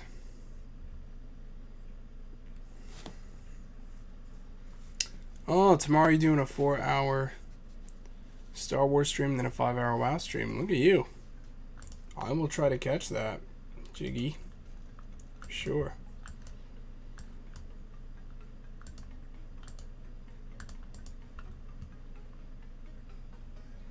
Yeah, I was doing the same thing, but now I have them at 7 stars, so I needed to find something else to fill my hero farming.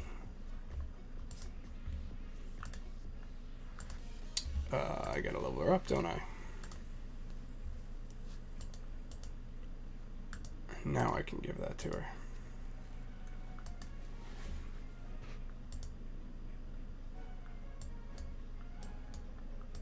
Not quite at 6 stars for you? Stop it.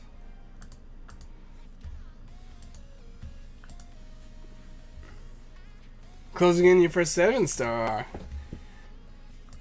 Yeah, man, you've been making great progress. How are we doing on Emma here? Yeah, I don't know if we're gonna get on a next star level during the event, but that's fine. I really am not super concerned about it. My main concern is Black Order.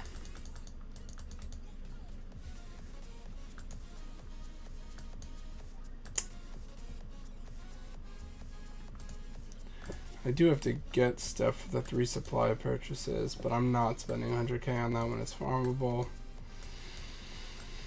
I don't have any of those, so I'll pick that up.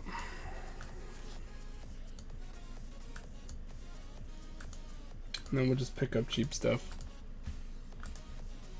Call it a day.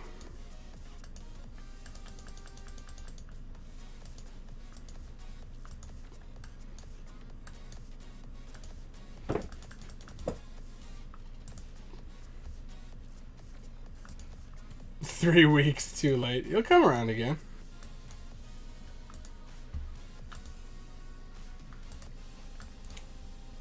See if we have anything good here. No. I don't know what I want to spend my arena stuff on. Alright. Nothing I can get right now.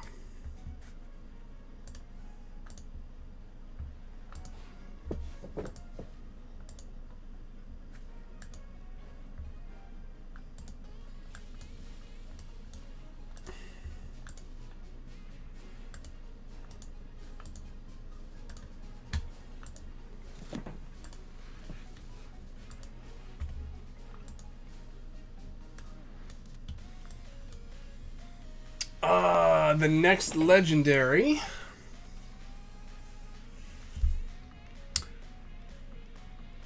is the next legendary Doc Ock. Hold on, it's in the Discord. Give me a second.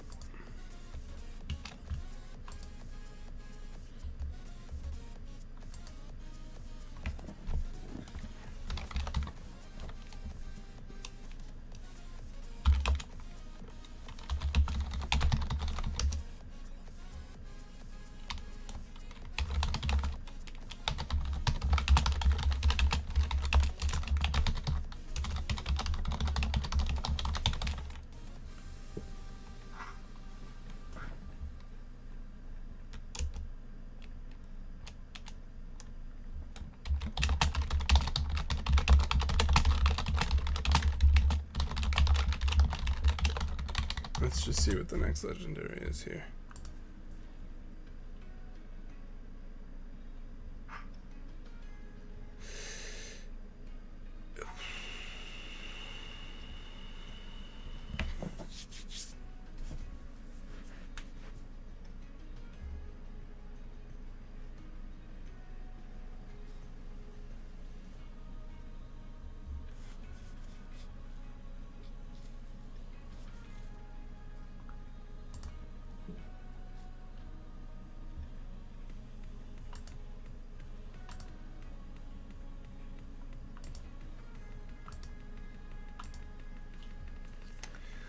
let's see, where is it?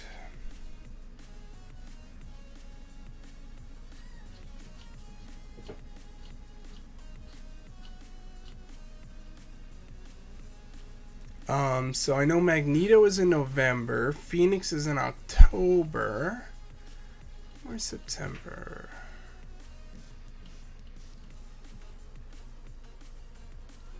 Just looking back, I know we saw it before. I want to say it's Doc Ock.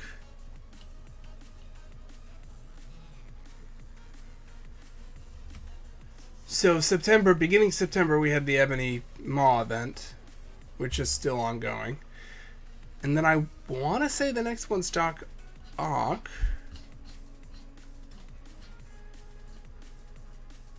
When is Star-Lord? Star-Lord's coming up too.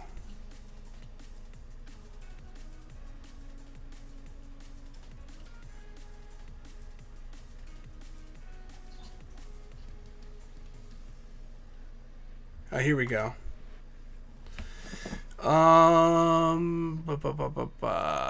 So,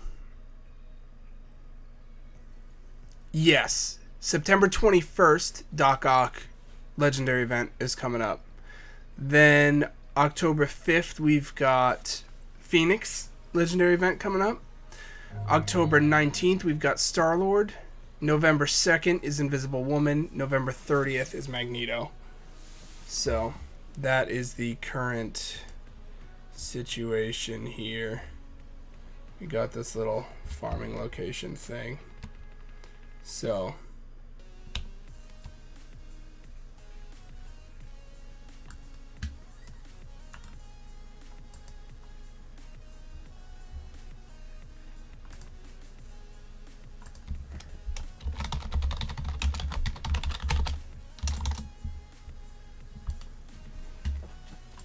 alright. That's all I needed to see.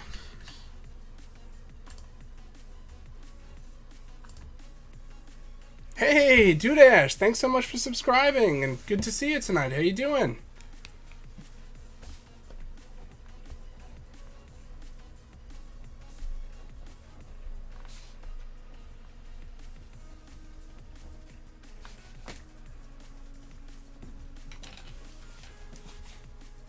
Just started back at work again. Congrats.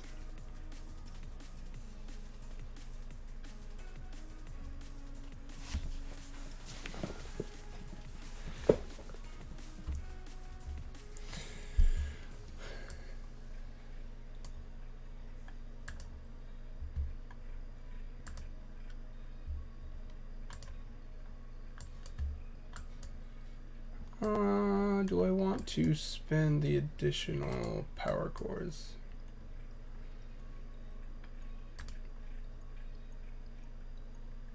No, I'll hold on to them.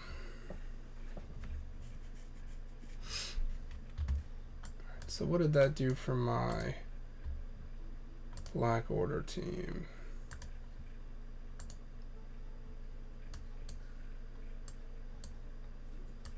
Oh, you just got off work?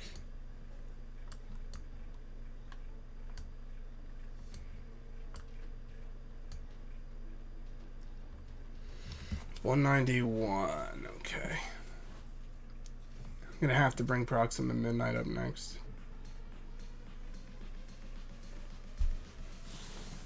Two or 11, the rest of 12. Nice, Jigs.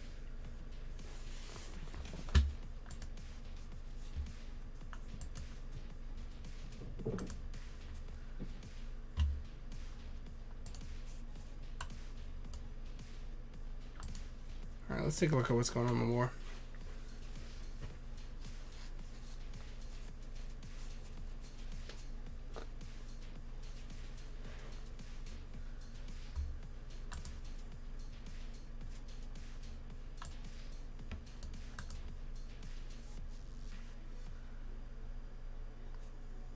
Oh, does anyone want to see? We got some new art in for Omega Horizon. I could do a sneak peek if y'all are interested.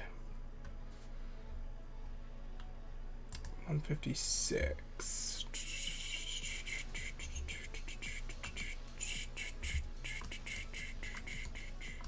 Nice. It's good power on them.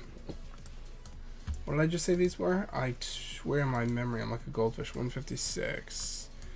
Okay, 156.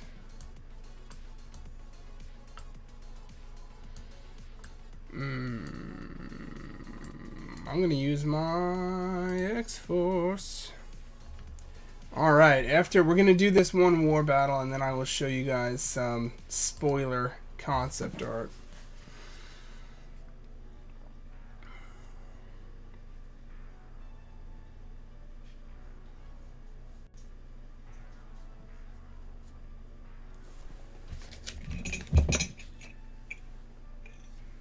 I'm all out of coffee. I underestimated how sad that was going to make me, and then I looked into the empty mug, and it was like looking into the emptiness in my soul. Okay.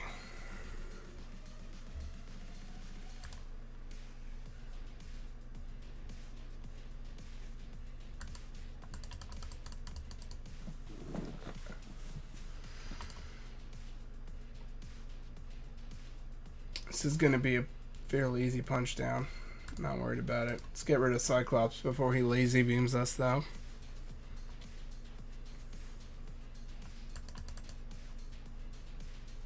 Boop! Oh, man. X-23 is such a monster. You're...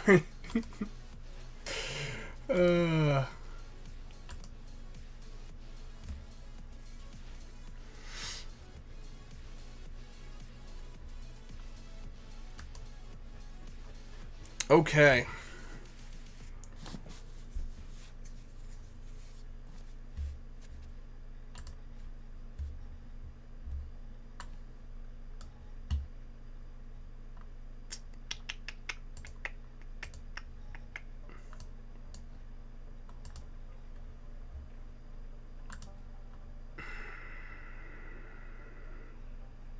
So, we have a few new artists. This is a piece from our Starship, one of our new Starship artists.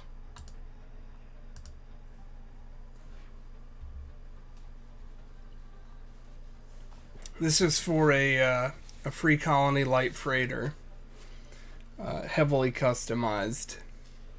It's called the Scarlet Corsair. It's basically, essentially going to be the equivalent of a Millennium Falcon type ship, you know, the smuggler, rapscallion type craft. I especially like the spoiler here because this little pinup lady actually has the Free Colony logo as a tattoo, which is a nice touch. So that is a cool piece of art that we got. And then we have our creature, one of our new creature artists, who, that was Brian Symes' work, by the way, that Starship. Yeah. Then we have one of our new creature artists. One of our new creature artists, Heather Reed, gave me, this is a work in progress, waiting on coloring, but we call this a Makira. It's an apex jungle predator. Great detail work there.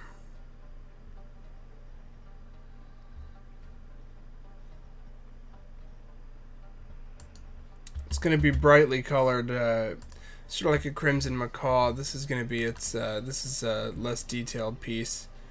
It's going to look like this.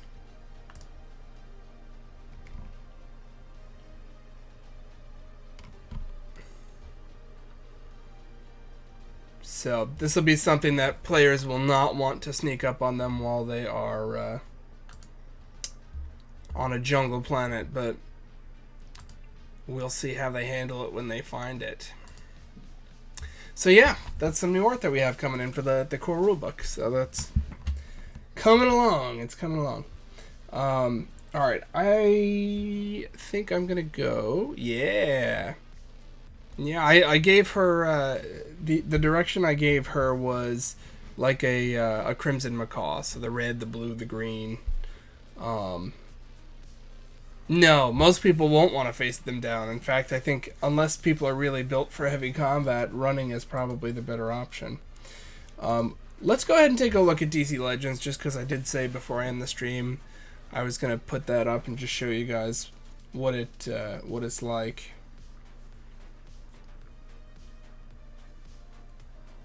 Yes, we have an immensely talented team.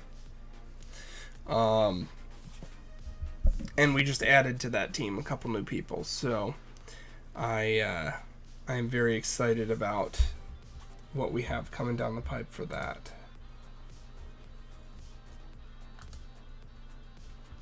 I think that a large part of buying a role-playing game book is the art, because especially physical books, right? Instead of just PDFs, if you're buying a physical book, I think people want it to be an art piece in addition to just the rules for the game. So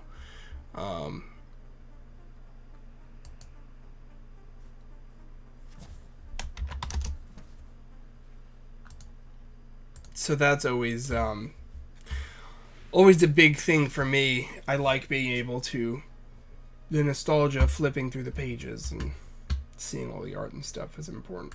So anyway, I just started playing this game yesterday. Got a whole bunch of characters.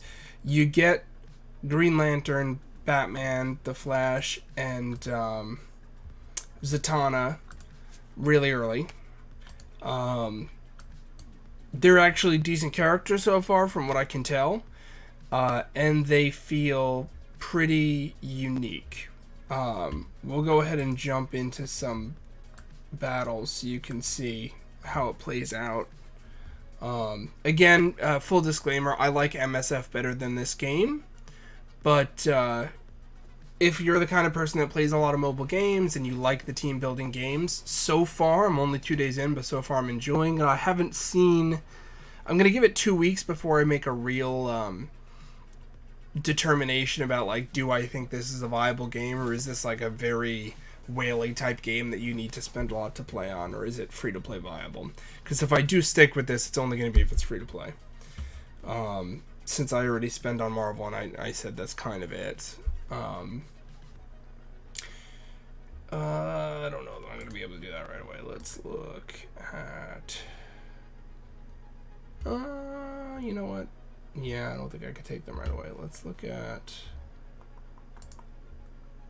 heroic levels here.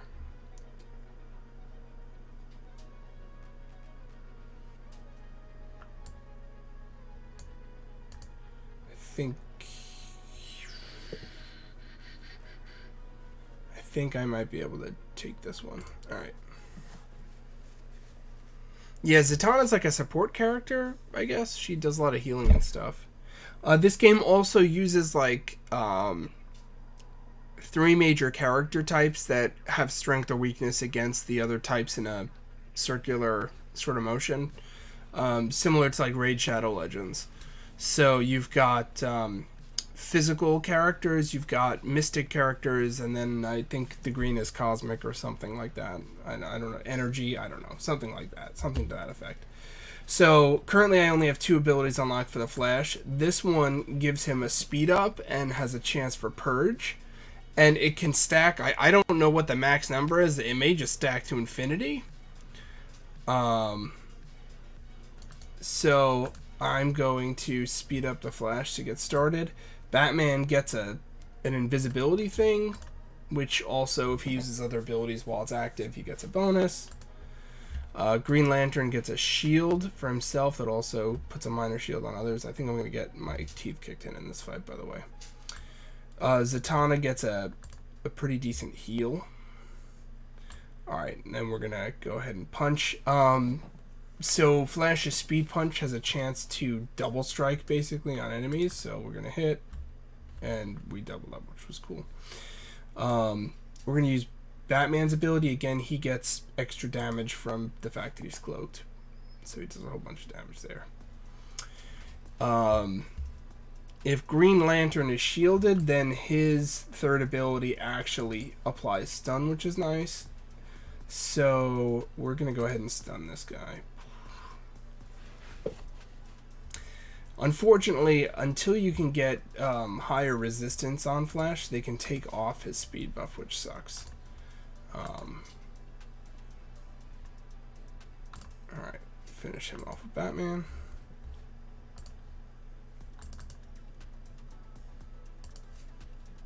I do like that the Flash looks quick, which is nice. Yeah, MSF has the best animations. I mean, these, we can slow it down to see what the animations look like a little more.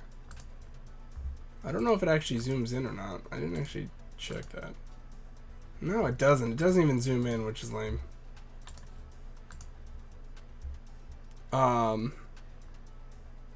They listen to your surveys. Definitely.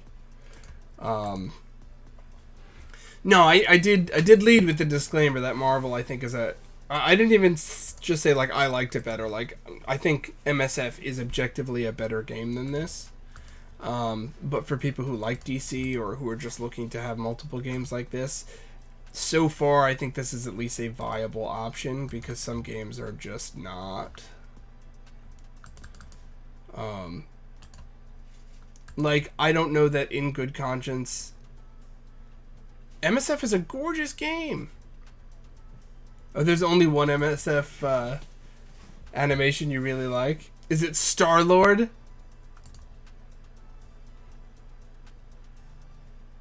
Yeah. Oh, he taunted. That's why it's not letting me do it. Alright, we're gonna shield ourselves a little more here. I have no choice but to attack this big guy. So again, you see I'm just stacking these speed ups, and because of that, you'll see when he uses moves, stun that guy. Ba-boom. I knew it. I knew you'll love Star-Lord. You'll notice when he uses an ability, he fully charged it and he gets to double up again. When you start stacking these speed ups, they become absurd. They cleared a few of them. They didn't clear all of them. That was interesting. Zatanna heals again.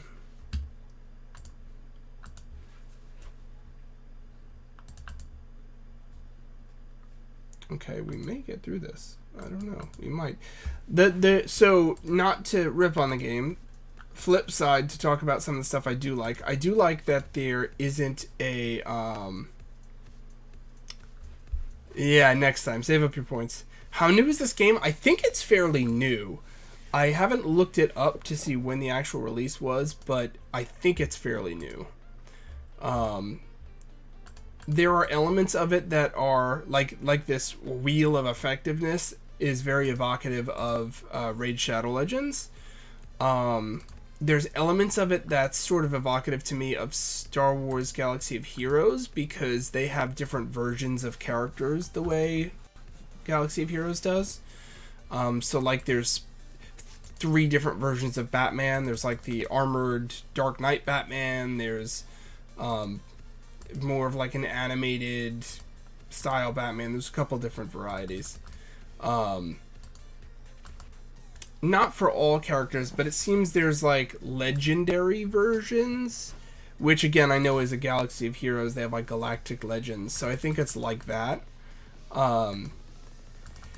I really think that this game probably looked at the popular games that were already out there and said, oh, we could do something like that. I like this, I like this, I like this, and then just borrowed from all of them.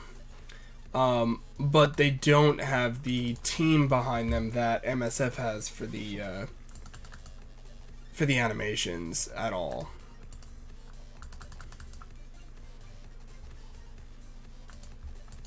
I do like the irony that I'm playing this with a Marvel background, though.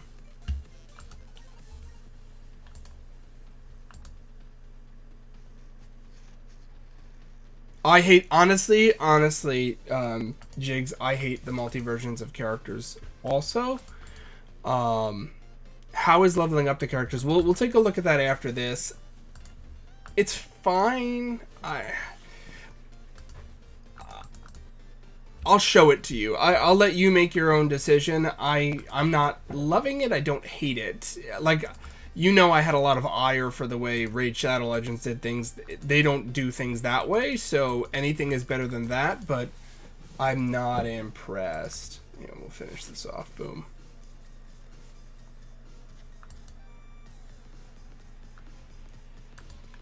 So, like, Marvel has only done that with Spider-Man, in that you have Spider-Man and then you have Symbiote Spider-Man, right? Which are two different versions of the same character.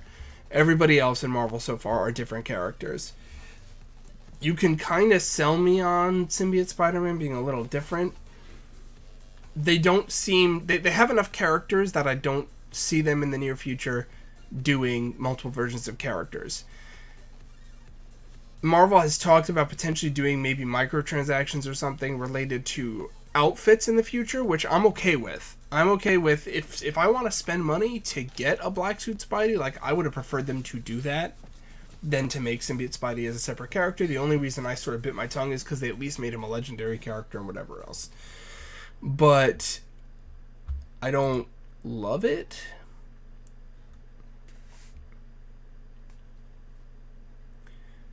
Yeah, I see what you're saying. I mean, they've also... Star Wars has been out for a long time. And look, you're going to reach a point where you've sort of dug into your bag of tricks, you know, and you've run it kind of dry, and I get that. And then they start reaching, so that's when they start making multiple versions of characters. But my attitude is, first of all, you haven't exhausted every character in your repertoire, and two, make new ones. Be creative, right? Like, you're going to make fans happy making new things. You're not going to piss them off in most cases. They'll get more pissed off when they have to get 12 versions of Chewbacca, you know? Like, just make something new. People will be very happy, I think, in most cases. Anyway, all right. So, here's the character sort of roster screen, right? You got this pretty deep roster. And like I said, as you can see, you've got, like, this is a different version of Batman. Which is not to be confused with, like, they have Terry McGinnis. They have Batman Beyond, and that's fine. He's a different character. But then they have, like, World's Greatest Detective, which is just a different version of Bruce Wayne Batman. And then they have Dark Knight Batman, and then they have regular Batman, whatever, fine. So, to their credit, they only have this version of the Flash so far, and they have Wally West, but and they have Golden Age Flash, but I can cut them some slack on that because Flashpoint. So I get that, like, oh, multiverse, different versions, fine, that's okay, that's part of the DC universe, so I can swallow that. But in some cases, it's just like, this is the, the Batman from the DCU movies. And it's like, I'm not buying it. Right, I get that you're saying, like, oh, there's the different theme shows. Pick one. I don't think you need them all, but whatever. You have a full team of Hans. Oh my god, that's terrible. That's terrible. Anyway, alright, so you got these characters here, right? You unlock them with shards like anything else. They've got their star levels. Once you get them to 5 stars, there's, like, something you can do, and this is a little Raid Shadow Legends-y, which I don't like. Once you get them to 5 stars, you can sort of, like, evolve them, almost, which resets their stars. But where it's different than Raid Shadow Legends, it doesn't touch their gear or their levels or anything. Where Raid Shadow Legends, like, it was like restarting almost, but at a higher benchmark. So here, their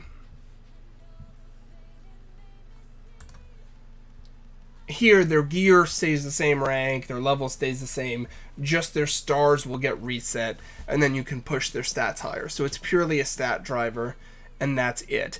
And from what I understand, unlike Raid Shadow Legends, which they take a dive down to a lower base point and build up again, I believe in this, the stats stay the same. It just, essentially, it's like adding stars almost, I believe. Still a little iffy on it.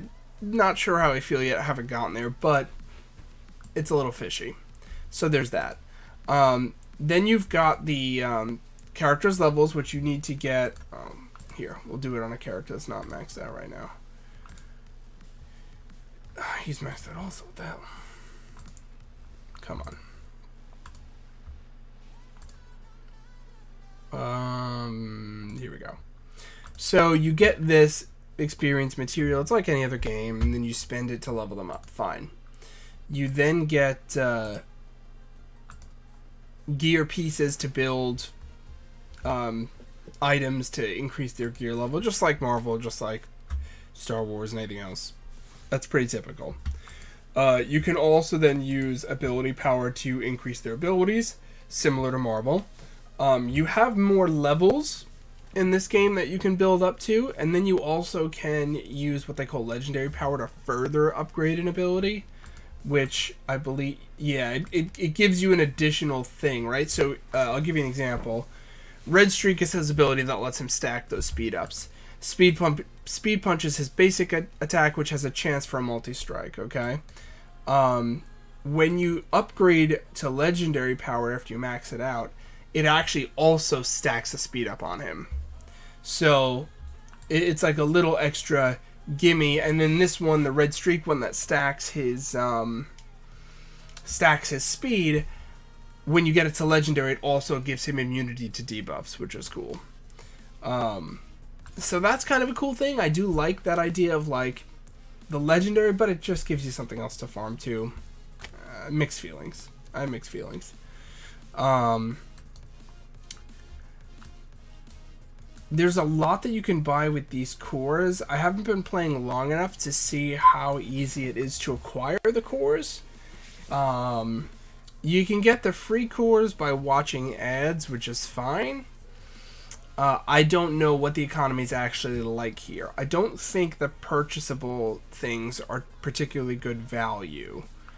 I haven't done anything involving alliances yet. That's not it. Is this it? Yeah, I tried to join one. It's a little weird how you have to search them for them by name instead of just having like suggestions, which is weird. So I can't speak to anything like that yet. They also have this roulette type thing that you get for free each day that can give you shards or something like that. It's all RNG driven.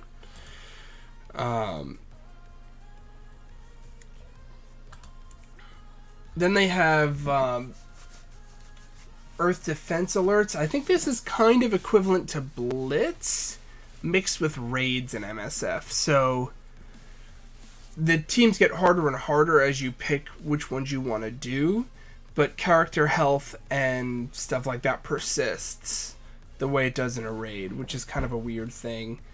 And then it also gives like specific bonuses, like if you use supervillains on this, like you can pick what you want to do, and it gives you specific bonuses. Like here, it's if you use supervillains. Here's if you use energy affinity heroes, which again is one of the 3 circle of hero, character types. Then you've got events, which are similar to events in any game. They cycle out. You can use them to get ability energy or other resources or whatever else. That's pretty standard. PvP, again, it's like Arena. What I haven't figured out how to do yet is I don't see where you can like set your defense. So I don't know how they pick your defense. But you fight people and you get trophies, and then you get then you get rewards based on how many trophies you have.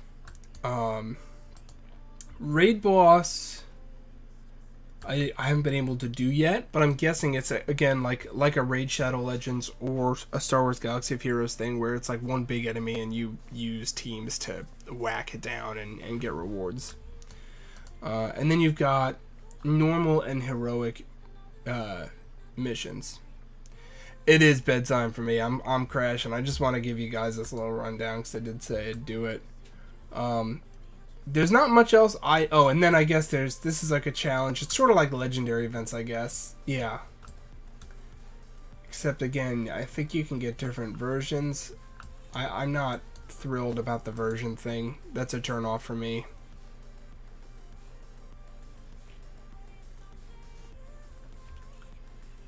Your defense is your offense, like in Galaxy of Heroes. Okay. Yeah, so that's that's where I'm at. I'm withholding final judgment until the time I gave myself is 2 weeks in. I give all these games at least 2 weeks. If in 2 weeks I feel like excited to play and I want to keep playing, then I keep playing. If after 2 weeks I feel like I've hit a brick wall and I can't get farther unless I spend, or if I find myself losing interest and it feels like a chore, then I eject. Yeah.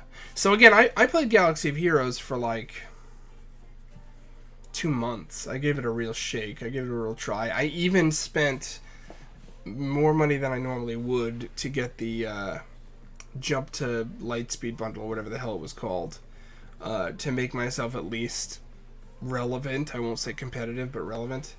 And I played it for a while, but it was feeling like a chore. So I put it on the shelf for now. I still have the account, but I wasn't feeling it. Disney, I like Disney, and DSA has kept my attention somewhat because I like the characters and because they're still releasing a lot of characters, so I have something bringing me in. But even that's kind of grindy, so I stopped streaming that because I just want to do it in my off time when I'm doing other things right now. Marvel's the only one of these games that's really, really kept me invested long term, so that's where I'm at. Yeah. I was a little bummed because Galaxy of Heroes, I like those team building games, but there was a lot about it I didn't like. Honestly, one of the biggest turnoffs for me was the auto mechanic. I didn't love. Oh no, I'm sorry. I'm thinking Raid Shadow Legends. No, they do have an auto mechanic in Galaxy of Heroes. The multiple versions of characters I didn't love about Galaxy of Heroes. I didn't love the here, let me get out of this Marvel thing. We'll go here for now. I didn't love the multiple characters. I didn't love that I really felt like until I got characters to 7 stars that they were irrelevant before that. But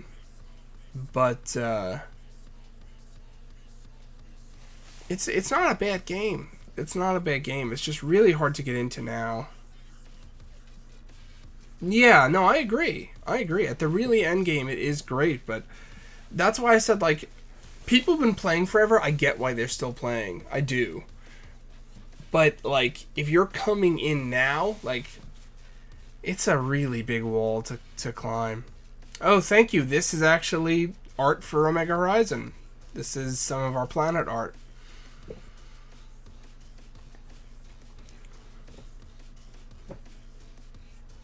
This is art that's going to be in the core rulebook, and I believe I'm going to be giving this to backers as like a computer background. It's very hard to get into, Jigs. It is, which is a bummer. I kind of picked it up because I was like, oh, maybe I'll play with Jigs, and I was like, there's no way. It'll take me 3 years just to get anywhere close to where you are. Yeah, Shara, absolutely. Absolutely. We are working towards hopefully what's going to be a March 2021 Kickstarter. This is Zenoa Prime, which is the homeworld of the aquatic playable species known as Zenoans. So the surface of the planet is primarily covered in ice. Below it is liquid water. And the Zenoans and most other life lives close to the core where it's warm.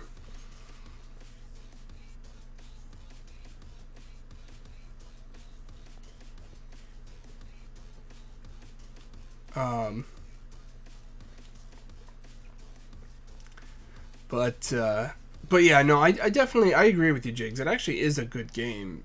It's just unapproachable now, unfortunately. But the people who still play, I get why they play. Yeah, you thought it was like a real planet. It does look very realistic. I will give Roger Crias de Rico. Also, he goes by the art name Roye. Did this one. He is our planet artist, and he does gorgeous work. While we're doing while we are doing sneak peeks, I'll show you guys some of the other stuff he's done if you are so interested.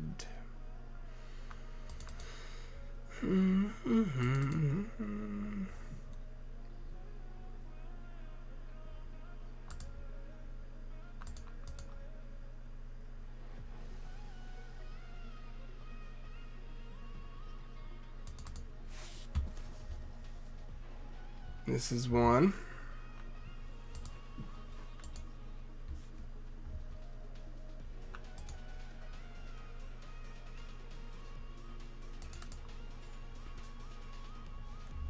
It's another one.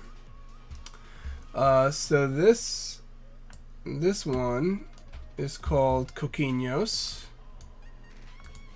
This is Nagani.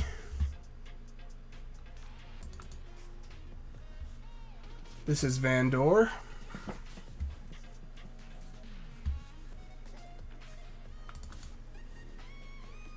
This is Yakima. Yakima is actually a moon. You can see there's several moons here. This one actually has a civilization on the planet, on the moon rather, and this is the planet. It orbits a gas giant with rings.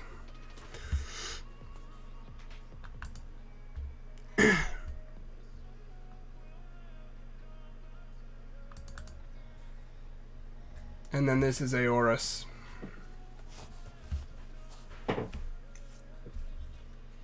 And he'll be doing many more, but this is what we have so far.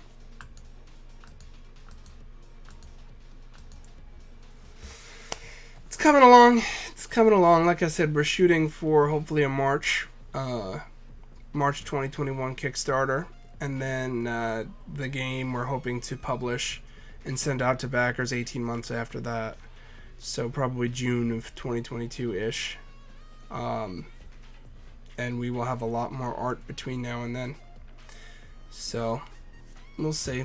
I am loving some of the... I mean, I love all my artists. They're all really, really talented. But the recent additions to the team have been really, really great additions.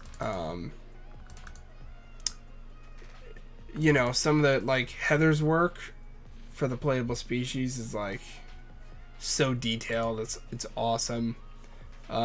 Brian's doing great work on the starships. We're going to be adding Gareth Slytheholm, which is another starship artist. What else did Heather do? She recently did the Yezerai, another playable species. So the game's coming along. I'm really excited about what we've got so far and where we're going, so it's really good stuff.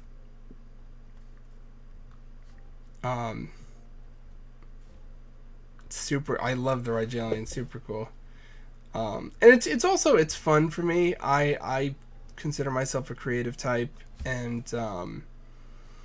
I'm doing the lion's share of the writing for the game. And I'm the one who is coming up with all the base concepts of, like, this is what the creature is and what it should do, and then I give it to the artists and they dream it up, with me, and we go back and forth and we collaborate, but a lot of it comes out of their head, and it's just great. So typically, if you guys are interested in sort of how this goes from early design to late design,